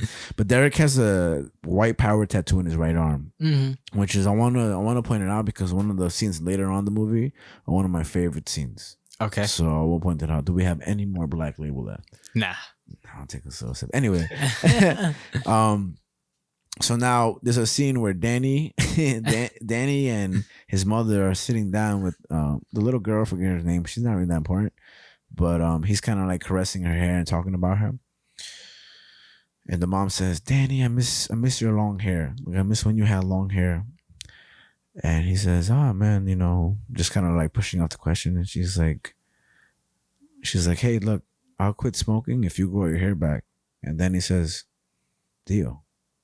And mind you, his hair. Not even. Danny says to her, like. He says to her, like if you quit smoking, I'll grow my hair back. There we go. And then she's like, okay. Well, she says deal, right? Yeah. And again, that's that little breakage in saying that, like, he doesn't, like, he's willing to change that. And people who are really into that lifestyle aren't willing to change it at all. AKA, which we'll see later on, Derek's girlfriend. Which we'll talk about later, but when she's being persuaded by Derek into leaving the movement of the Nazis, She's like, fuck no. We're bigger and better now. We're gonna grow stronger. I'm never leaving this. I'm convinced. So it's, I mean, really is like some people just, they learn. And I think one of the thing about Danny being a young kid is being in a school full of a diverse background student, which is great.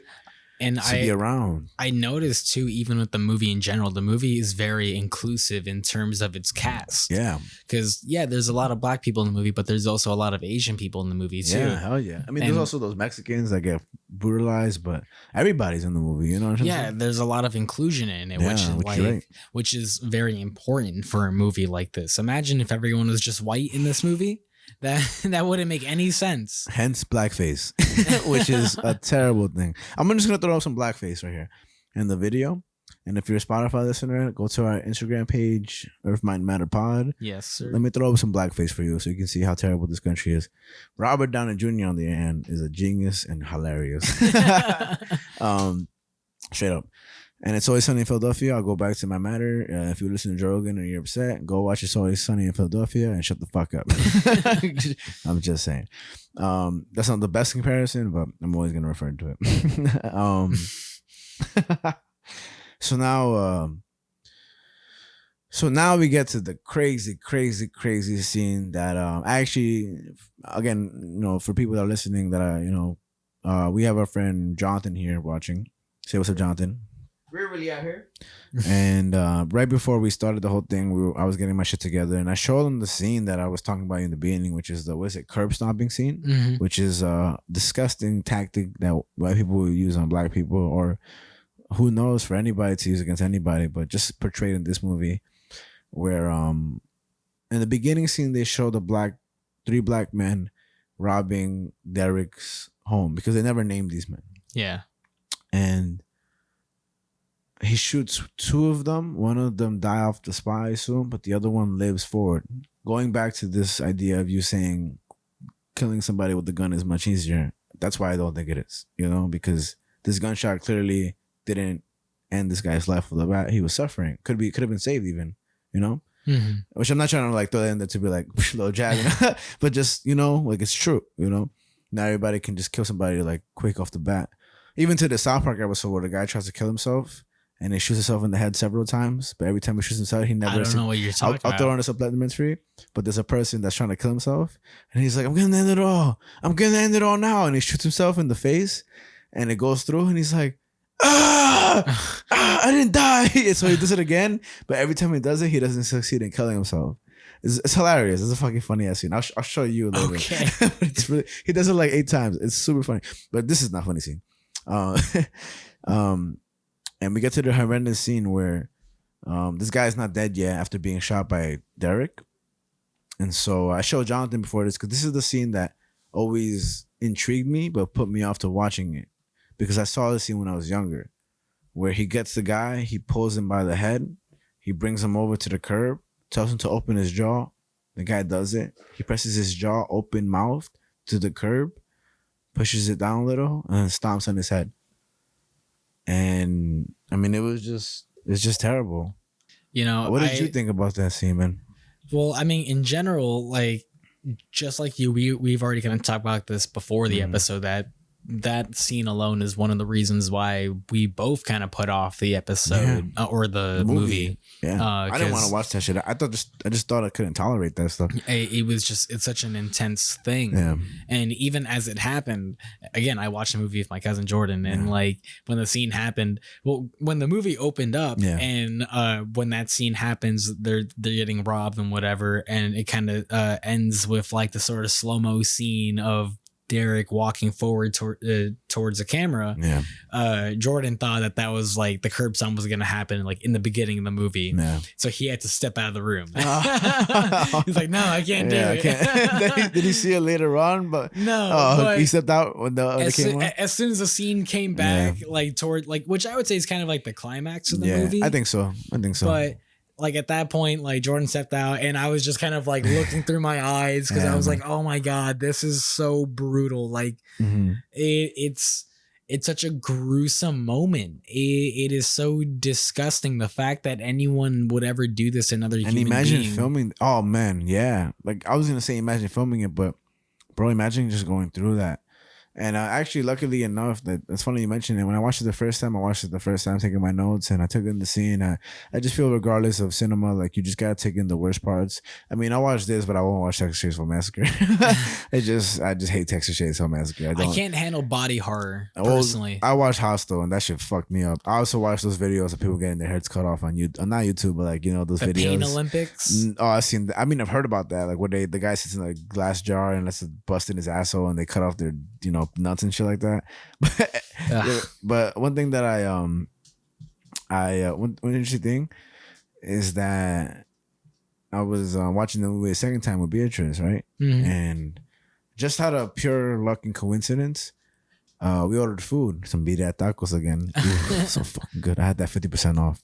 Nice. So it went from like $10,000 to like $5,000. Nice.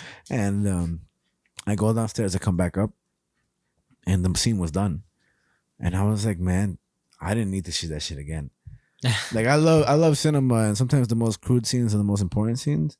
But I'm really, I mean, I saw it again with Jonathan before the episode started, but I just didn't need to see that shit again, like in that moment and stuff. Like I just didn't want to. I didn't care for it. It's just the one time, scene and stuff. So yeah, there are definitely some there's some movies that just have such intense scenes that it's so hard to watch. Yeah. There's this one movie, I think it's a French movie, where this dude just like fucking slits his throat like right on the camera, and like his blood just splatters against the wall behind him. I've seen a lot of those movies though. Like, I feel like I'm over the slit throat thing though. I'm not gonna lie to you. But personally, I'll tell you, in this movie, it's one of the most shocking moments because it's so unexpected. It just kind of happens, and like I never watched the movie personally. I just know like you just know that scene happens. Like and like from that alone, just like American History X, it's like it's one of those movies that I don't really want to watch because it's like that scene alone seems so intense, gruesome and shit. Yeah, that I don't know how much I could handle it. Yeah, and because again, even if American History X with that scene, I was barely watching through my eyes because I was watching like I was like, yo, this is so intense. Oh my god, it's just, it really just brings me to this idea that that I could only imagine how people felt like when they first saw it for the first time in the theaters, right? Because again, oh my god, again, this movie came out in '98. Yeah, we didn't have the internet and things like that. We didn't know this scene was going to be a thing. We don't. I mean, personally, I don't know if like this moment was ever in any of the trailers or anything like that. I saw a trailer, and I'm so happy I didn't watch the trailer before the movie because it literally just shows the whole movie, like the whole movie, bro. Like interesting. You know how I think me and you both stand on that. Like we hate watching trailers, or like at least not hate, but don't watch trailers because it kind of. I try to not watch trailers, but some trailers I'm like I gotta watch it because I need to get in that hype. I don't watch no trailers, never, unless I'm at the movies and like the movie's about to start and they show some trailers beforehand. I saw some trailers before Jackass. Shit, like whack. Like Jackass Forever, good ass movie.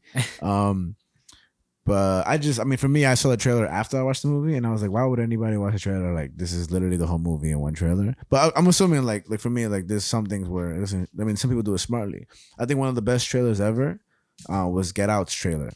Okay. Because I went to go see not Get Out, some other movie, and their trailer sucks. The trailer's ass, like so disgustingly bad. And I was with Brian a long time ago, right? Hate that guy, man. But we were with him. I was with him, and we're watching a different movie that day, and the trailer for Get Out goes, and we're like, yo, that shit is garbage, bro. Like, what the fuck is that gonna be? Want to go see it? And I saw Get Out in theaters, and I know it turned into this whole trendy thing to look at, and I think, what's his name that directed it? Jordan Peele. Yeah, I think he kind of let me down with Us. I think that shit was absolute garbage. No way. I think that movie was not as good. My favorite part of that movie was just the ending, where like it shows how there's this like vortexes of universes that can happen between the families and how there's other versions of you. Like that was cool, but that movie was ass, Jordan Peele. Ass. Nah, you're Sorry, wild. that You're movie was wild for complete that. garbage, hyped You're- up trash. I think anyone that doesn't like the movie Us just wanted it to be too much like Get Out. No, I think He I wanted think that to make a horror movie and he made it. I think that everybody that watched Us said I have to like it because I like Get Out. Like I think everybody, but again, this fuck guns and heroin use, fuck that. On this shit, that movie was so trash and Nah, overrated. dude. And when that scene when I they don't were even just think that movie's overrated. when she was People like, definitely "Hey," like Get Out more when, than us. when she was like, when the white lady was getting killed, and she was like, "Hey, call the police," and it was like playing the police. I was like, "Did you know that Alexa actually, if you tell Alexa that you want to kill yourself, that she actually will guide you to like a suicide assistant helpline? Like, you know that? Like, that, I didn't know that. Well, now you do, and that's why I think that scene was so stupid and just focused on, hey, let's just kill all the white people.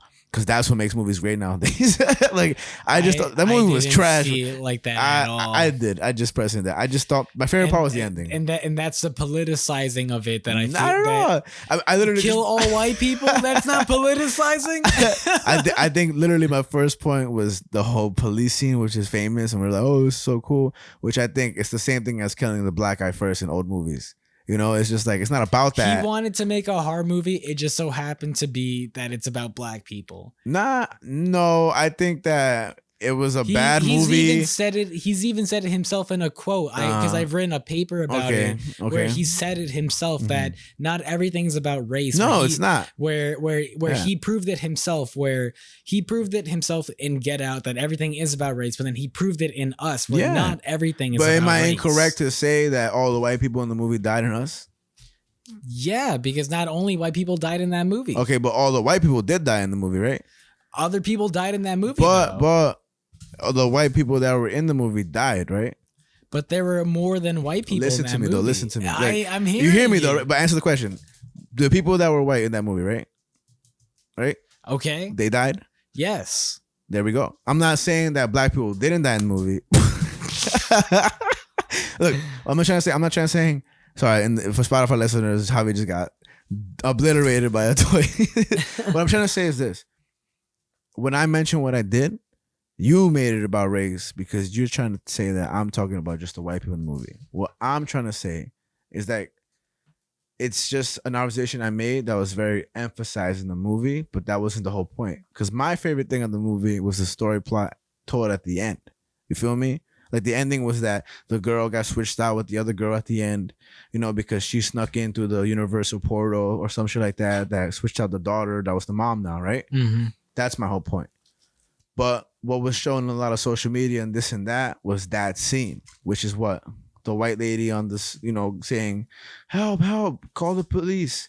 Which is, if you ask your Alexa or Siri to do, they will call the police. When it said play the police, I just didn't like that scene. And I just thought the plot wasn't so good. You know? Again, black people may have died in that movie, but that wasn't my point that I'm trying to make. So I think, and you trying to say that I'm trying to make a race? You made it about race, buddy. Well, I'm not trying to say that the movie itself is about race. Neither am I. It's because what I'm trying to point out is that, like you pointed out, that all the white people die in that movie. The fact that you think that was the emphasis of that movie, your words. Well, again, like I don't think that was the emphasis. It's a big segment. Like it's like the American History X. Like the movie, I know it as a personal way of seeing is that, and again, it's not there's black people that die in the movie, like you say, right? But there's an emphasis, especially in American History X, where the black person gets killed by curb stomping, right? But the whole movie in itself is about racism and a mindset with a culture that's taught that from another higher up to other fellow neo-Nazis. You get me? Like there's a small segment that stands out the most, maybe a climax, right? But that stands out within a whole entirety. So that's how I take it as. Like, I mean, if you want to compare the American History X is just a lot more direct in that. The movie is very directly about race. Which is more, if anything, it's more, but it's not, it's more, how can I say, like spread out. And it's not saying like, oh, whites against black or this. It's just like a race against all. I mean, I think when it comes to race, it's very incomparable because you said in yourself that like, you know, Us isn't about race, right? Yeah, I don't think it's about race. So that's where we go. I'm just saying that there is a very popular observation of it where it is, because it really is a big thing, because a lot of white people do get killed in that movie. And again, I'm not trying to sum it up as that. Again, I take it as the ending summing up the whole movie, because at the ending I was like, that was cool as fuck, and it made me understand the idea of the movie. But I just also see it as, I mean, I didn't like the movie a lot for a lot of things. I thought a lot of the scenes were corny. A lot of deaths were just, just like not really impressive to me. But like, I didn't take it as a political view or nothing. I just say that there was a lot of emphasis on that, whether he would like to admit or not. Like, I think, again, any art you put out is up to the interpretation of the viewer, and he can say whatever he wants, but anybody can watch that movie and say that they see that. That whole white family was killed in that little scene. You know what I'm trying to say? And I'm not sure, again, that's not the whole scene. That's not the whole movie, But yeah, I think that's what stood out to me the most, that it really was just that. And I mean, regardless, I don't care if that was the point or not the point. Of course, he said what he said, but this and that. I just think the movie was bad in general. Like, I saw the movie myself, and for me, I just didn't like it. I think Jordan Peele got a lot of credit for Get Out, and then just his forwardness with movies just went downwards. I think he also created Candyman, right? He produced it. He didn't create it. Well, I heard Candyman was really good. I haven't seen the remake and stuff like that. I've only heard of it. I never even watched the original Candyman, which is also very like gruesome. And the original Candyman was black, the actor, and so was the one in the new remake, I'm assuming, which would be right to do so, right? Yeah. So I just, again, like, that's just my opinion on it, bro. Like, this is a whole thing on it. Listen, man. Whatever. We're gonna have to throw that one in the middle. Just maybe we'll do an AMC section on it, and I'll trash that movie. Whatever, man. Get Out was a great fucking movie. I'll say movie. I like Us more than Get Out, which is probably a more unpopular opinion. Yeah. And I'll just say that my last thing, a big thing of why I thought you were putting emphasis on, like, especially the white people dying in the movie, is that I feel like that's a lot of what I heard about that movie after it came out, that people didn't like Us as much as Get Out because it wasn't political as much as Get Out was. I just didn't. I feel like that's what I heard mostly from my end of the internet and my people and friends like that and whatever. So that's mostly why I feel like a lot of people who don't like Us don't like it, because it wasn't as political. For me, like, it wasn't even the political aspect. It just wasn't good. Like, for me, like, as a horror, or would you say like a thriller? What'd you say? I would say it's a horror movie. It's a horror. I just don't think it was. I don't think it was horrific. I just thought it was like predictable and just corny jokes and just like, all right, man, like, we get it. Like, this is just this. But again, I loved the ending. Like, for me, the ending summed up that movie, and the imagery, like with the scissors and stuff. Like, the imagery was dope as fuck. But even like the final scene where they were at the car and there was about like an explosion or something like that. What was it, like a gasoline track of fire or whatever? It was at the ending and stuff. Even that was just more like, oh, this is cool.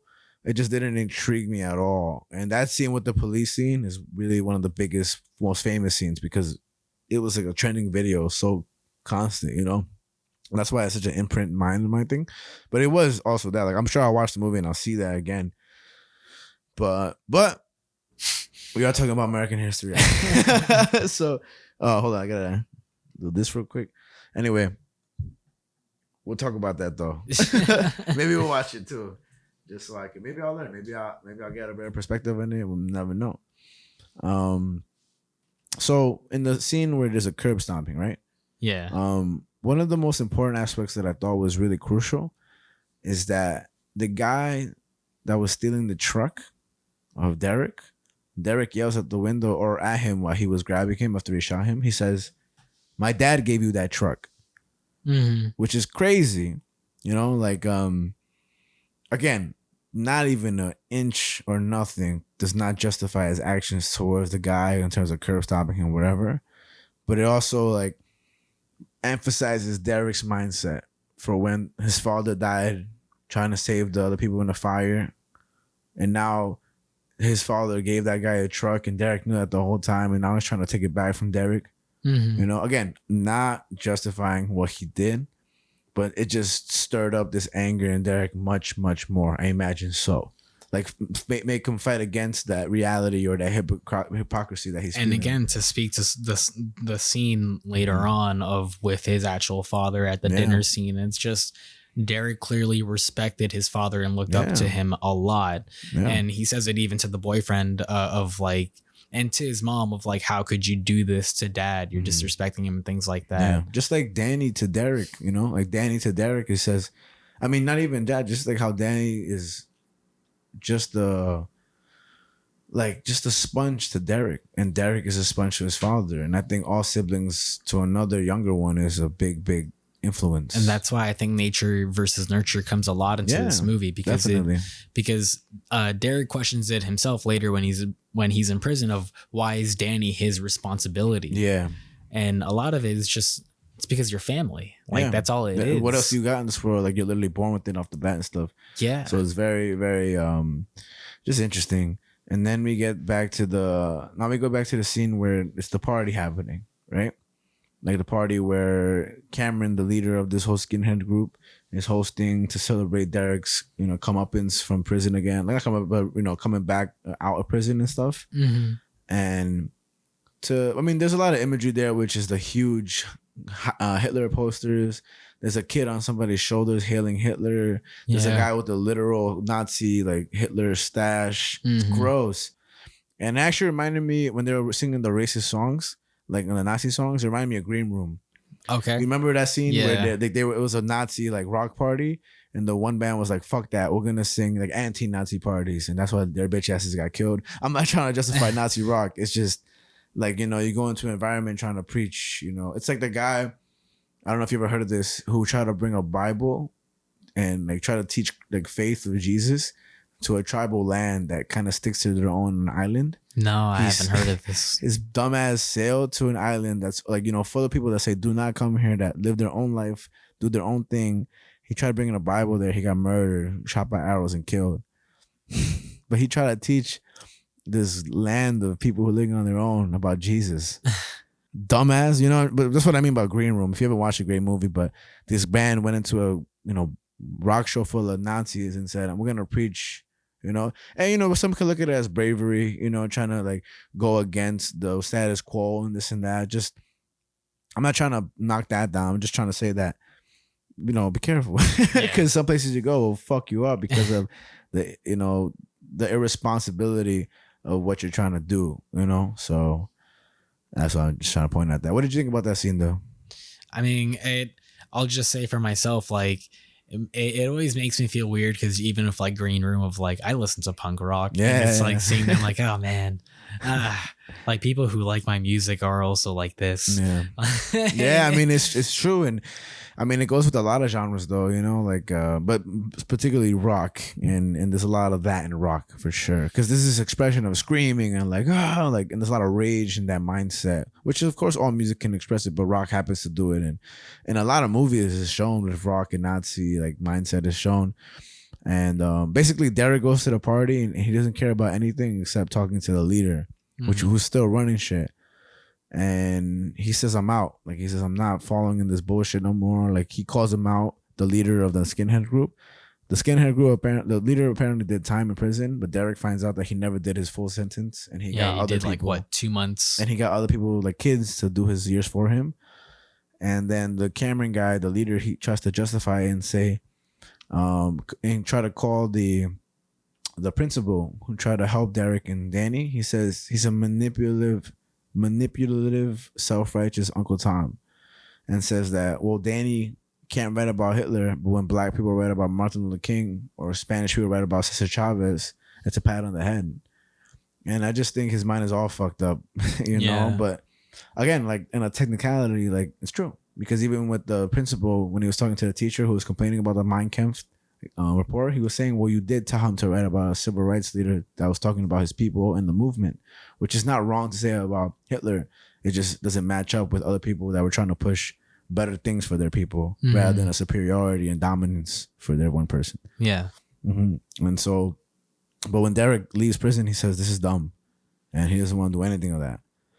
And I thought it was interesting how they brought up that the internet really pushed their movement. How it's beyond just spreading the word of mouth in the neighborhood.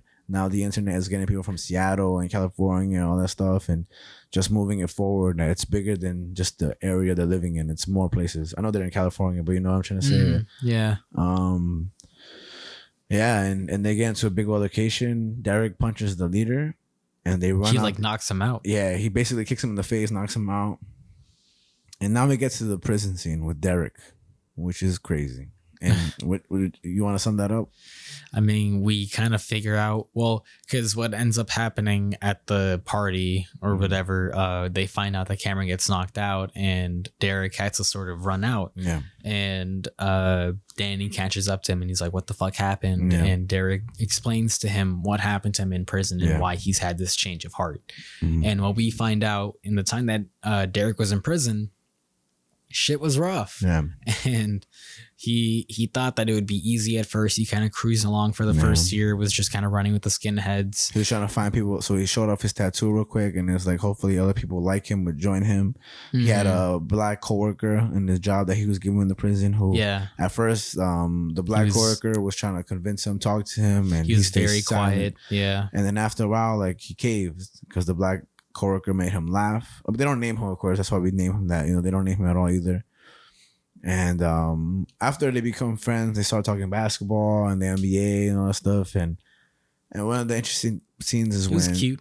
It was adorable, right? When they start laughing and stuff and working together.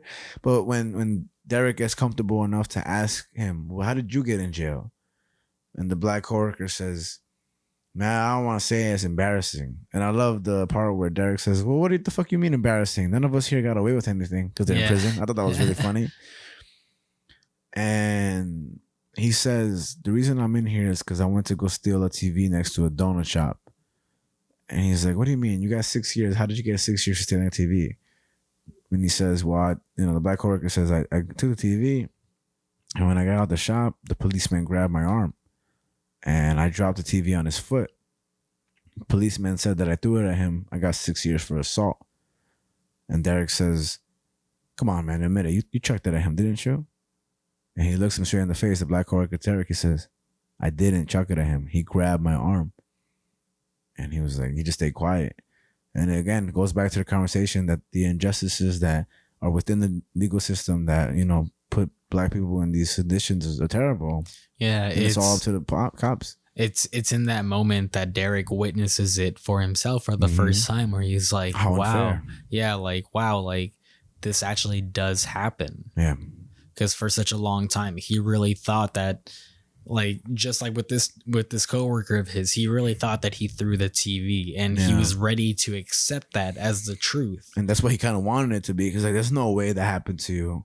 Yeah. And it's like, no, bro. Like, you look at a person in the eyes in the prison for that, and you're like, you can see the truth in there. Yeah, Sad. and it just really speaks a lot to that. And I that's definitely the moment where Derek was like, the change began, I think so. Yeah. At least that presence of his outward, personality showed the most. yeah. And then we get to the crazy motherfucking scene, which I'll let you take that away. Wait, oh my God, man. That's when that's the next scene is that. I write in my notes before Hobby says it, I write, what the fuck?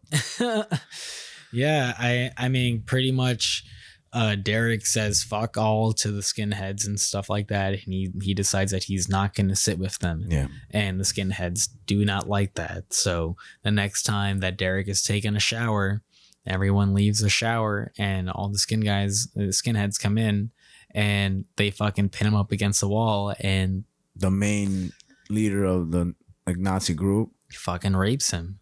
And he says, before he sticks his dick in his ass, because they're all naked, they show everything. He says, you want to love, N-words? Let me show you how it feels like to be one. And he rapes him. And Edward Norton, Derek, he's like, fuck you, like trying to be like tough against it. And towards the end of it, he starts crying. And then he gets his head, he grabs it from the back and bashes it into the shower, thing. And his blood starts trickling down, and they all walk away. Mm-hmm. And that's when you realize that Derek is no longer the same person forever. Yeah. And even when he goes to sit down in lunch the next day, he struggles to sit down because He he's struggles to even walk. Yeah, and and it hurts him.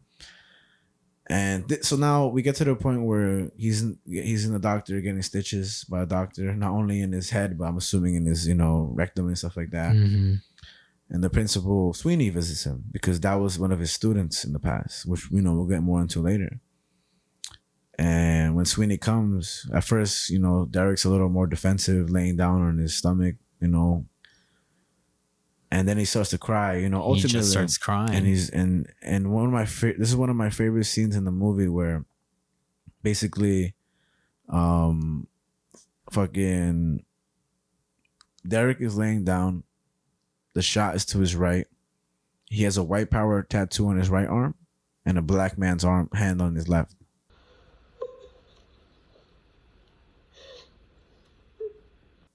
While he's crying. And I thought that imagery was so amazing. I thought it was so great to see that. Sort of like the angel and devil on each shoulder. Yeah. And how like just reform, retribution and all that stuff. And it was just the power of a scene, and you just feel. And I gotta say, like we've talked about it before on this show of like what is prison supposed to do and supposed to reform you and things like that. And like for Derek, it worked. And that's where I get a little iffy on it, because you're right, it did. Like for Derek, it did. And Sweeney says this to Derek before we get to that. He says, there was a moment, him as a black man, he says, when I blamed everything and everyone for the vile things that happened to me, to my people. Blame people, society, and God. No answers because I was asking the wrong question. He looks at Derek and he says, has anything you've done made your life better?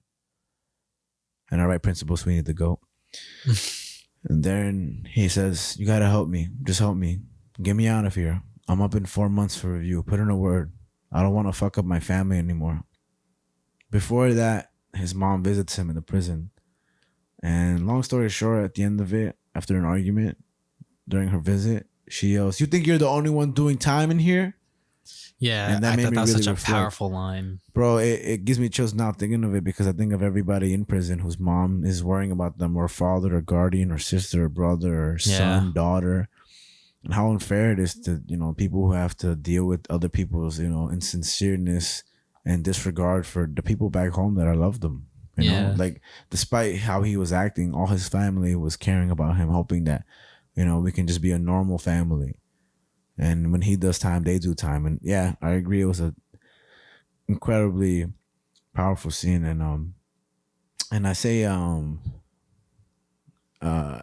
the interview with Joe Rogan with Edward Norton, he says he preaches how a man's emotional expression is vital to film, and references Marlon Brando's speeches. I forget the speech in particular, but that speak on the sensitivity of a man's experience, and how important it is for him to represent that, and how big it was for him to show himself like getting raped in that scene and going forward, this and that, and showing him curb stomping, you know, the black man on the curb and all that, like all these, you know, horrible things that happen to one person, how he thinks that's a braver thing to do in acting for a man than it is to, you know, just, you know, give this powerful testosterone-filled speech and everything. And Edward Norton is a very, I don't know if method acting is the best thing. I don't think is really applicable here. He's close to it, though. Very close. And I would even say outside the movie, just within the film and all that stuff, because it's crazy.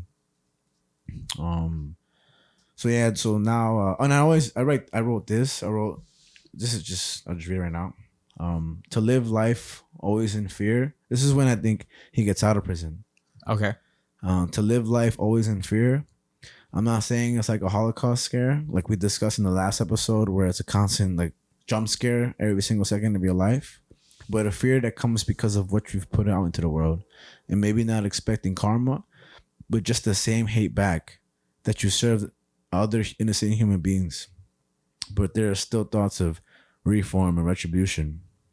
And I just think that, yes, he may have been reformed at 3 years, but he was supposed to serve a life sentence in prison.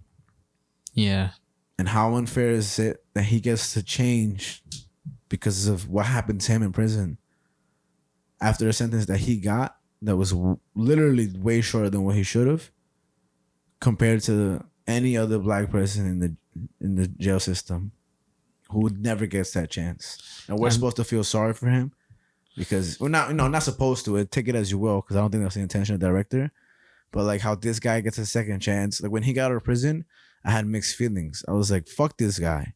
Like I want him to change for society, but he should rot in prison for the rest of his life. Yeah, I mean, I definitely kind of question it of like, at multiple times throughout the movie, I kind of question of like question the director's choice of like, am I supposed to sympathize or empathize for Derek? And the reason he didn't serve life in prison is because Danny, his younger brother, never testified. He witnessed the whole thing, but he never testified. He even writes it in his paper. He says, if I would have testified, it would have been life in prison. Because I'm sure like that's truly a hate crime. Yeah, and again, it just because there's a big difference between sympathy and empathy. Of course. And if you don't know what the difference between sympathy it's just and like empathy prison, is, you find out. like honestly, if you don't know what the difference is, like the best way I could describe it is like when you're sympathetic towards something, you feel sorry about something, but when you're empathetic, you feel sorry for that person. Definitely. Empathy is putting your feet in someone else's shoes. And I think that just really speaks to it as a whole because I wasn't sure if I was supposed to empathize with Derek or not. I wasn't sure if I was supposed to be like, yeah, good for him, or if I was just supposed to sort of accept it. And I wrote here, just 'cause I took a lot of notes, but he writes, this man is still to be hated for his actions. They're terrible and could never be undone, and still impacting the family and friends of the people he's murdered. The scene where eventually Derek and Danny take down the posters of the Nazi symbols and flags, it's impossible to feel remorse or proudness for Derek. Danny, who's misled, is lucky to never have gotten so far down that route. And back to the family convo with the firefighter, which is about now. Like now the scene starts where they're having the dinner table where Danny says it wasn't always this bad. I mean, but it was. And now it's Derek's late father, the firefighter who died earlier. They're having a conversation. And how it starts off is Derek's in school and he's reading a book called Native Son. And the person who's recommending that book for the curriculum is Professor Sweeney. And he starts praising Professor Sweeney, saying like, man, this guy's so smart. And he has like 2 PhDs or something and this and that. Like he's really praising him. And it's not, oh, he's a black man, I'm praising him. Personally, I didn't see it as praising. I just kind of saw it as like him just pointing these things out. Oh, okay. Just like I saw it as more like, I mean, you can't believe it how smart he is. Like, you know, I thought it was, but either way it goes, he still was mentioning the fact that he thought he's so smart. He has 2 PhDs. Like those are the, you know, and it seemed like he was enthusiastic about what's going on, in my opinion, at least, right? I would say he was like definitely invested. Is what I would say. And then the dad is curious to ask like, what is Native Son? And when he tells him it's written by like a black man's endeavors in terms of whatever this and that, because I've never read the book myself. I've read parts of it. Okay. And the father says, what is it, Black History Month? And Derek says, no, it's just part of the chorus. I wanted to take a moment to talk about Morgan Freeman's take on Black History Month. And I want to play right here, but that will put into supplementaries. But basically, Morgan Freeman is being asked about Black History Month. And he's talking to a Jewish man. And Morgan Freeman, he says, what do you think about Black History Month? And he's like, I think we should start talking about it. And the interviewer is like, what do you mean? And he's like, I think we should start talking about it. Like, I think we should stop talking about race. I think you should stop referring to me as a black man, and I should stop referring to you as a white man. And then the interviewer asks, well, what do you think about Black History Month? He's like, I don't want it. He's like, do you have a month? Do you have a month for you, a white man? He's like, well, I'm Jewish. And he's like, he kind of smirks. And Morgan Freeman is like, well, do you have a month? And he was like, no. And I was like, exactly. I don't want one either. You know? And I was straight up say, like, the reason I chose this movie is because February was Black History Month, you know? And I wanted to commemorate that and appreciate that. I'm not agreeing with Morgan Freeman, to be honest with you. Like, I think we have different perspectives on it. I'm also not a black person, you know? Like, I don't know how it feels like to be one or feel the injustice of one, but I'm a Latino American, you know? So I do feel these injustices as well, you know? And, I mean, it comes in scales and sizes, but I did this because I think we should show that, because some people use that as also a way to learn. And going back to race theory and stuff like that, when we get rid of these things, you know, we just don't give this opportunity to learn. Yeah, I mean, I've heard about Morgan Freeman saying something along those lines before of like how he kind of doesn't believe in race in a way.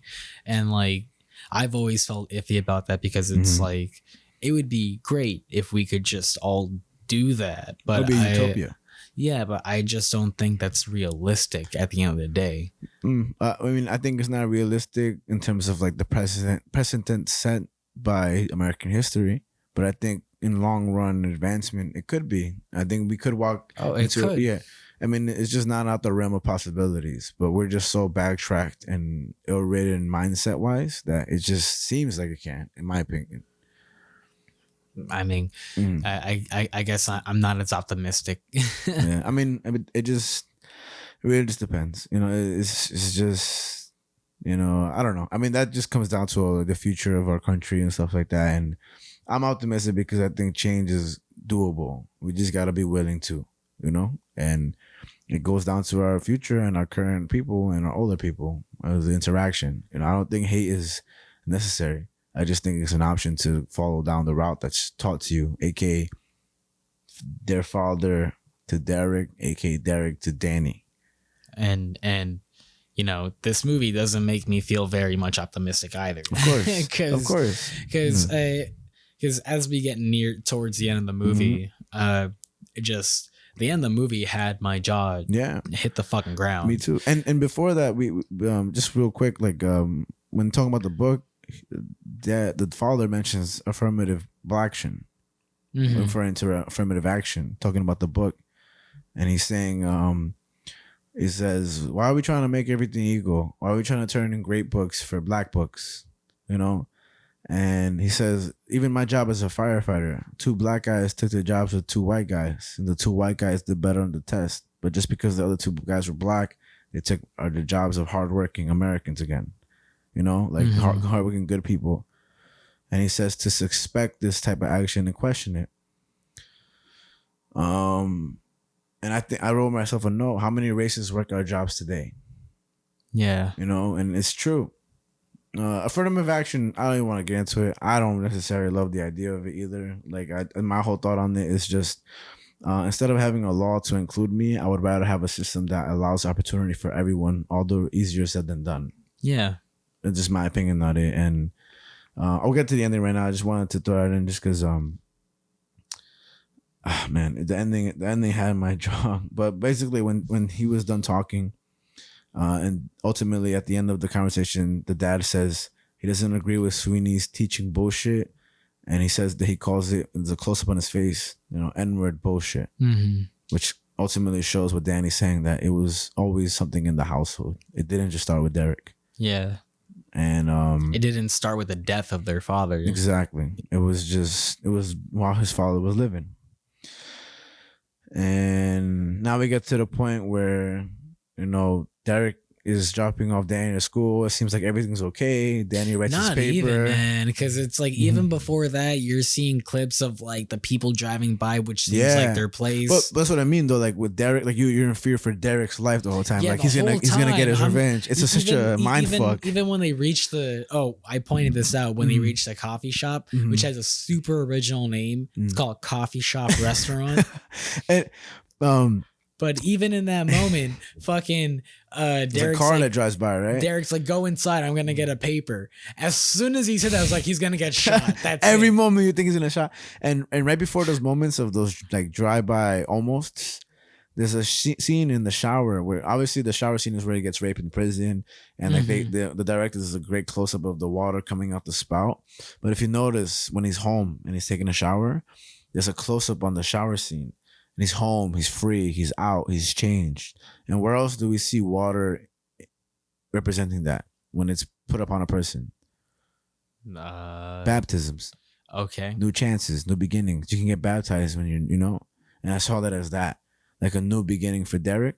And then the spout, interestingly enough, doesn't have any like holes in it. It's just kind of like an open pipe. And to me, it looks like a gun aiming at the head of Derek. If you look at the imagery of the shower. And but I thought more so of the baptism aspect of how like he's being cleansed of his past and now he can move forward, which in a way he could. Yeah. And he was, because what happens at the end, Javi? Yeah, man. I mean, because the reason why I say this movie doesn't make me optimistic, because what we see by the end of the movie, you know, Danny's getting dropped off at school by Derek, and Danny is like seeing his girlfriend or whatever. They're having a moment, and it's like he's all happy and excited to hand in this paper that he's been working on, and he goes into the bathroom, and this black kid earlier in the movie, who he blows the smoke into in the bathroom, shoots him. And the scene is tremendous. As soon as he shoots him, blood splatters all over the area. There's blood everywhere. Danny is like flabbergasted, I'll even say. That he's like, what is happening to me? He has this paper that he just wrote, which basically is like his reform in itself for him. But he's dead. Like now he's just dead. He's shot, bloodied in the bathroom. And it's over. Like there's no... You know, and that's why I say this movie doesn't make me optimistic, because as we see that kid in the car, like during the moments where we think that maybe Derek might get shot, of that we see him in the car with like these other guys and things like that. And even before that, when Danny is at the basketball court and he's kind of looking at him and he's staring him down and stuff, and he's like, yeah, that's the kid I told you about earlier. Yeah, and there was always this foreshadowing almost of what like this hate was towards Danny, even though Derek was the guy to be focused on the most, kind of, right? Yeah, and that's why I say this movie doesn't make me optimistic, because hate comes from both sides at the end of the day. But my response to that is, what about Professor Sweeney? What about him? I mean, who is he? I mean, I feel like he's doing his best to mediate the situation. I mean, he's living it. He's not just doing his best. He's living it. And not just the situation between Derek and Danny. What does he say to Derek? He's like, I'm not here to show you unconditional love. Like, I'm here to, you know, help however I can. And the best way that Derek can help is by putting in his action, by helping, you know, later on he has to help, you know, him, I think, to catch fellow DOC members or whatever.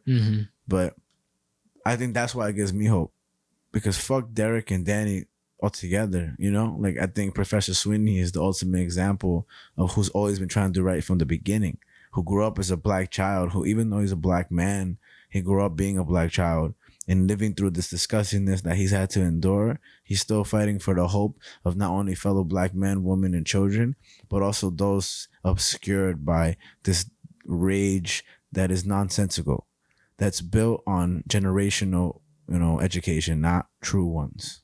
And that's why it gives me hope, because of all the ugly that stands out more than the positivity prevails, because Sweeney's alive at the end. He chose those routes. Danny and Derek were destined for that death, for that hate.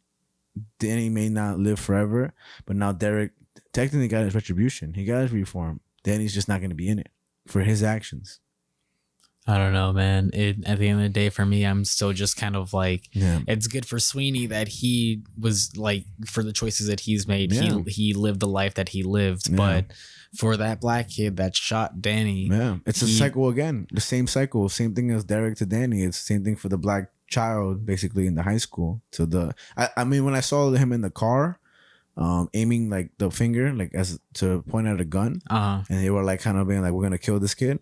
I saw basically there's another movie right there to show this guy's route down, being taught the wrong thing. And that's just kind of why I say it's like there's hate on both sides, because I think that's something that the movie does really well, because if you think about it as a whole, the movie is called American History X.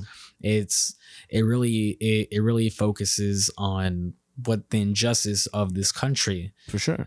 But it also hints at and shows the fact that at the end of the day, it is still kind of happening on both ends. I mean, it's still happening today.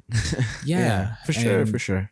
But there's also, again, like for every moment or like situation like those, there's hope. And I think Professor Sweeney is one of those biggest hopes, because if somebody who dealt with it on a first-hand basis can go through with it and help others, I look at it as like a priest or like Jesus who forgives all, or this and that, like. Or even like back to Daredevil, who thinks it's not okay to kill people, but, you know, to give them a chance or let them serve their time in jail and all that stuff, where I don't think that, you know, I just think that peace and love prevails too. Like, I think there's a chance for that. I just think, again, that all negative aspects of, you know, situations will always outshine the positive ones, because they're just not as exciting. That the positivity and justice side of things takes time. And then again, like the injustice of things is like a bullet faster. you know. But it's like you gotta fight injustice with the legal system, which is way more difficult.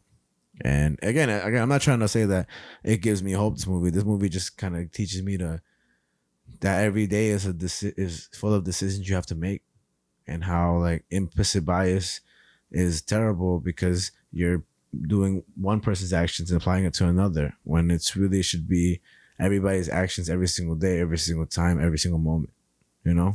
Yeah, I mean, I guess I always love this, but this idea that everything has to do with everything. Mm-hmm. I don't think everything has to do everything. I love it. No, I love it too, but I just don't think it's true. I think it is true. Okay. I think everything does have to do with everything. I think kind of like you look at the butterfly effect, like a fucking butterfly gets stepped on or its wings get clipped, it causes a tsunami. I think everything matters to everything. For sure. I think this movie just kind of highlights that again, that True. everything's very important. It doesn't try to gloss over anything. It really tries to highlight all this and say, look at our society and what do you have to say for it?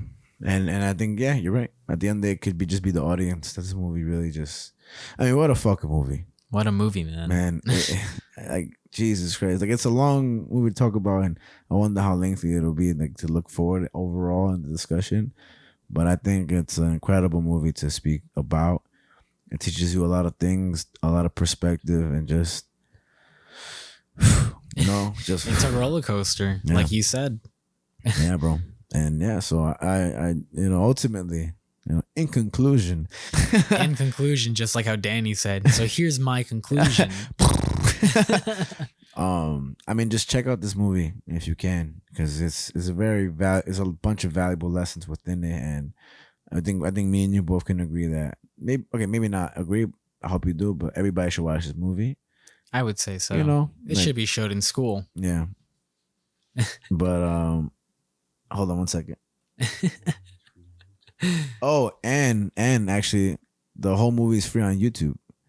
Apparently. Oh, I just got an inside source right now, inside scoop from our good this guest. just in. Which is supposed to be our original intro. Remember that? Yep. Maybe we'll put it out in supplementary, our original intro. It's free on YouTube, and if not, it's $3 to rent. Just rent that shit cheap, bitch. Or we'll screen record it and I'll send it to you. Just ask me, just DM me. So anyway, Javi, what any last remarks? Any last remarks? All I gotta say is that I hope you guys enjoyed the show. Facts. If you want to follow us online, we're on Instagram and TikTok, and YouTube. Yeah, man. Earth Mind Matter Pod, right? Yep, on Instagram and TikTok, and just Earth Mind and Matter on YouTube. Mm-hmm. This is where you can find our AMC episodes and things like that. Visual shit. You can see our beautiful faces. Yep, get a good look of how ugly we are. And our good friend Jonathan. Yep. We'll have a lot of visual gags going on. Hell yeah. Like that. And but yeah, man, that's what was going on the earth. And this is what happened in our minds. This is why it mattered. And this is Earth, Mind, and Matter. Good morning, good evening, good night. And have a beautiful fucking weekend. And Jonathan, what do you gotta say? Guys, thanks for listening this long, and we're really out of here, though.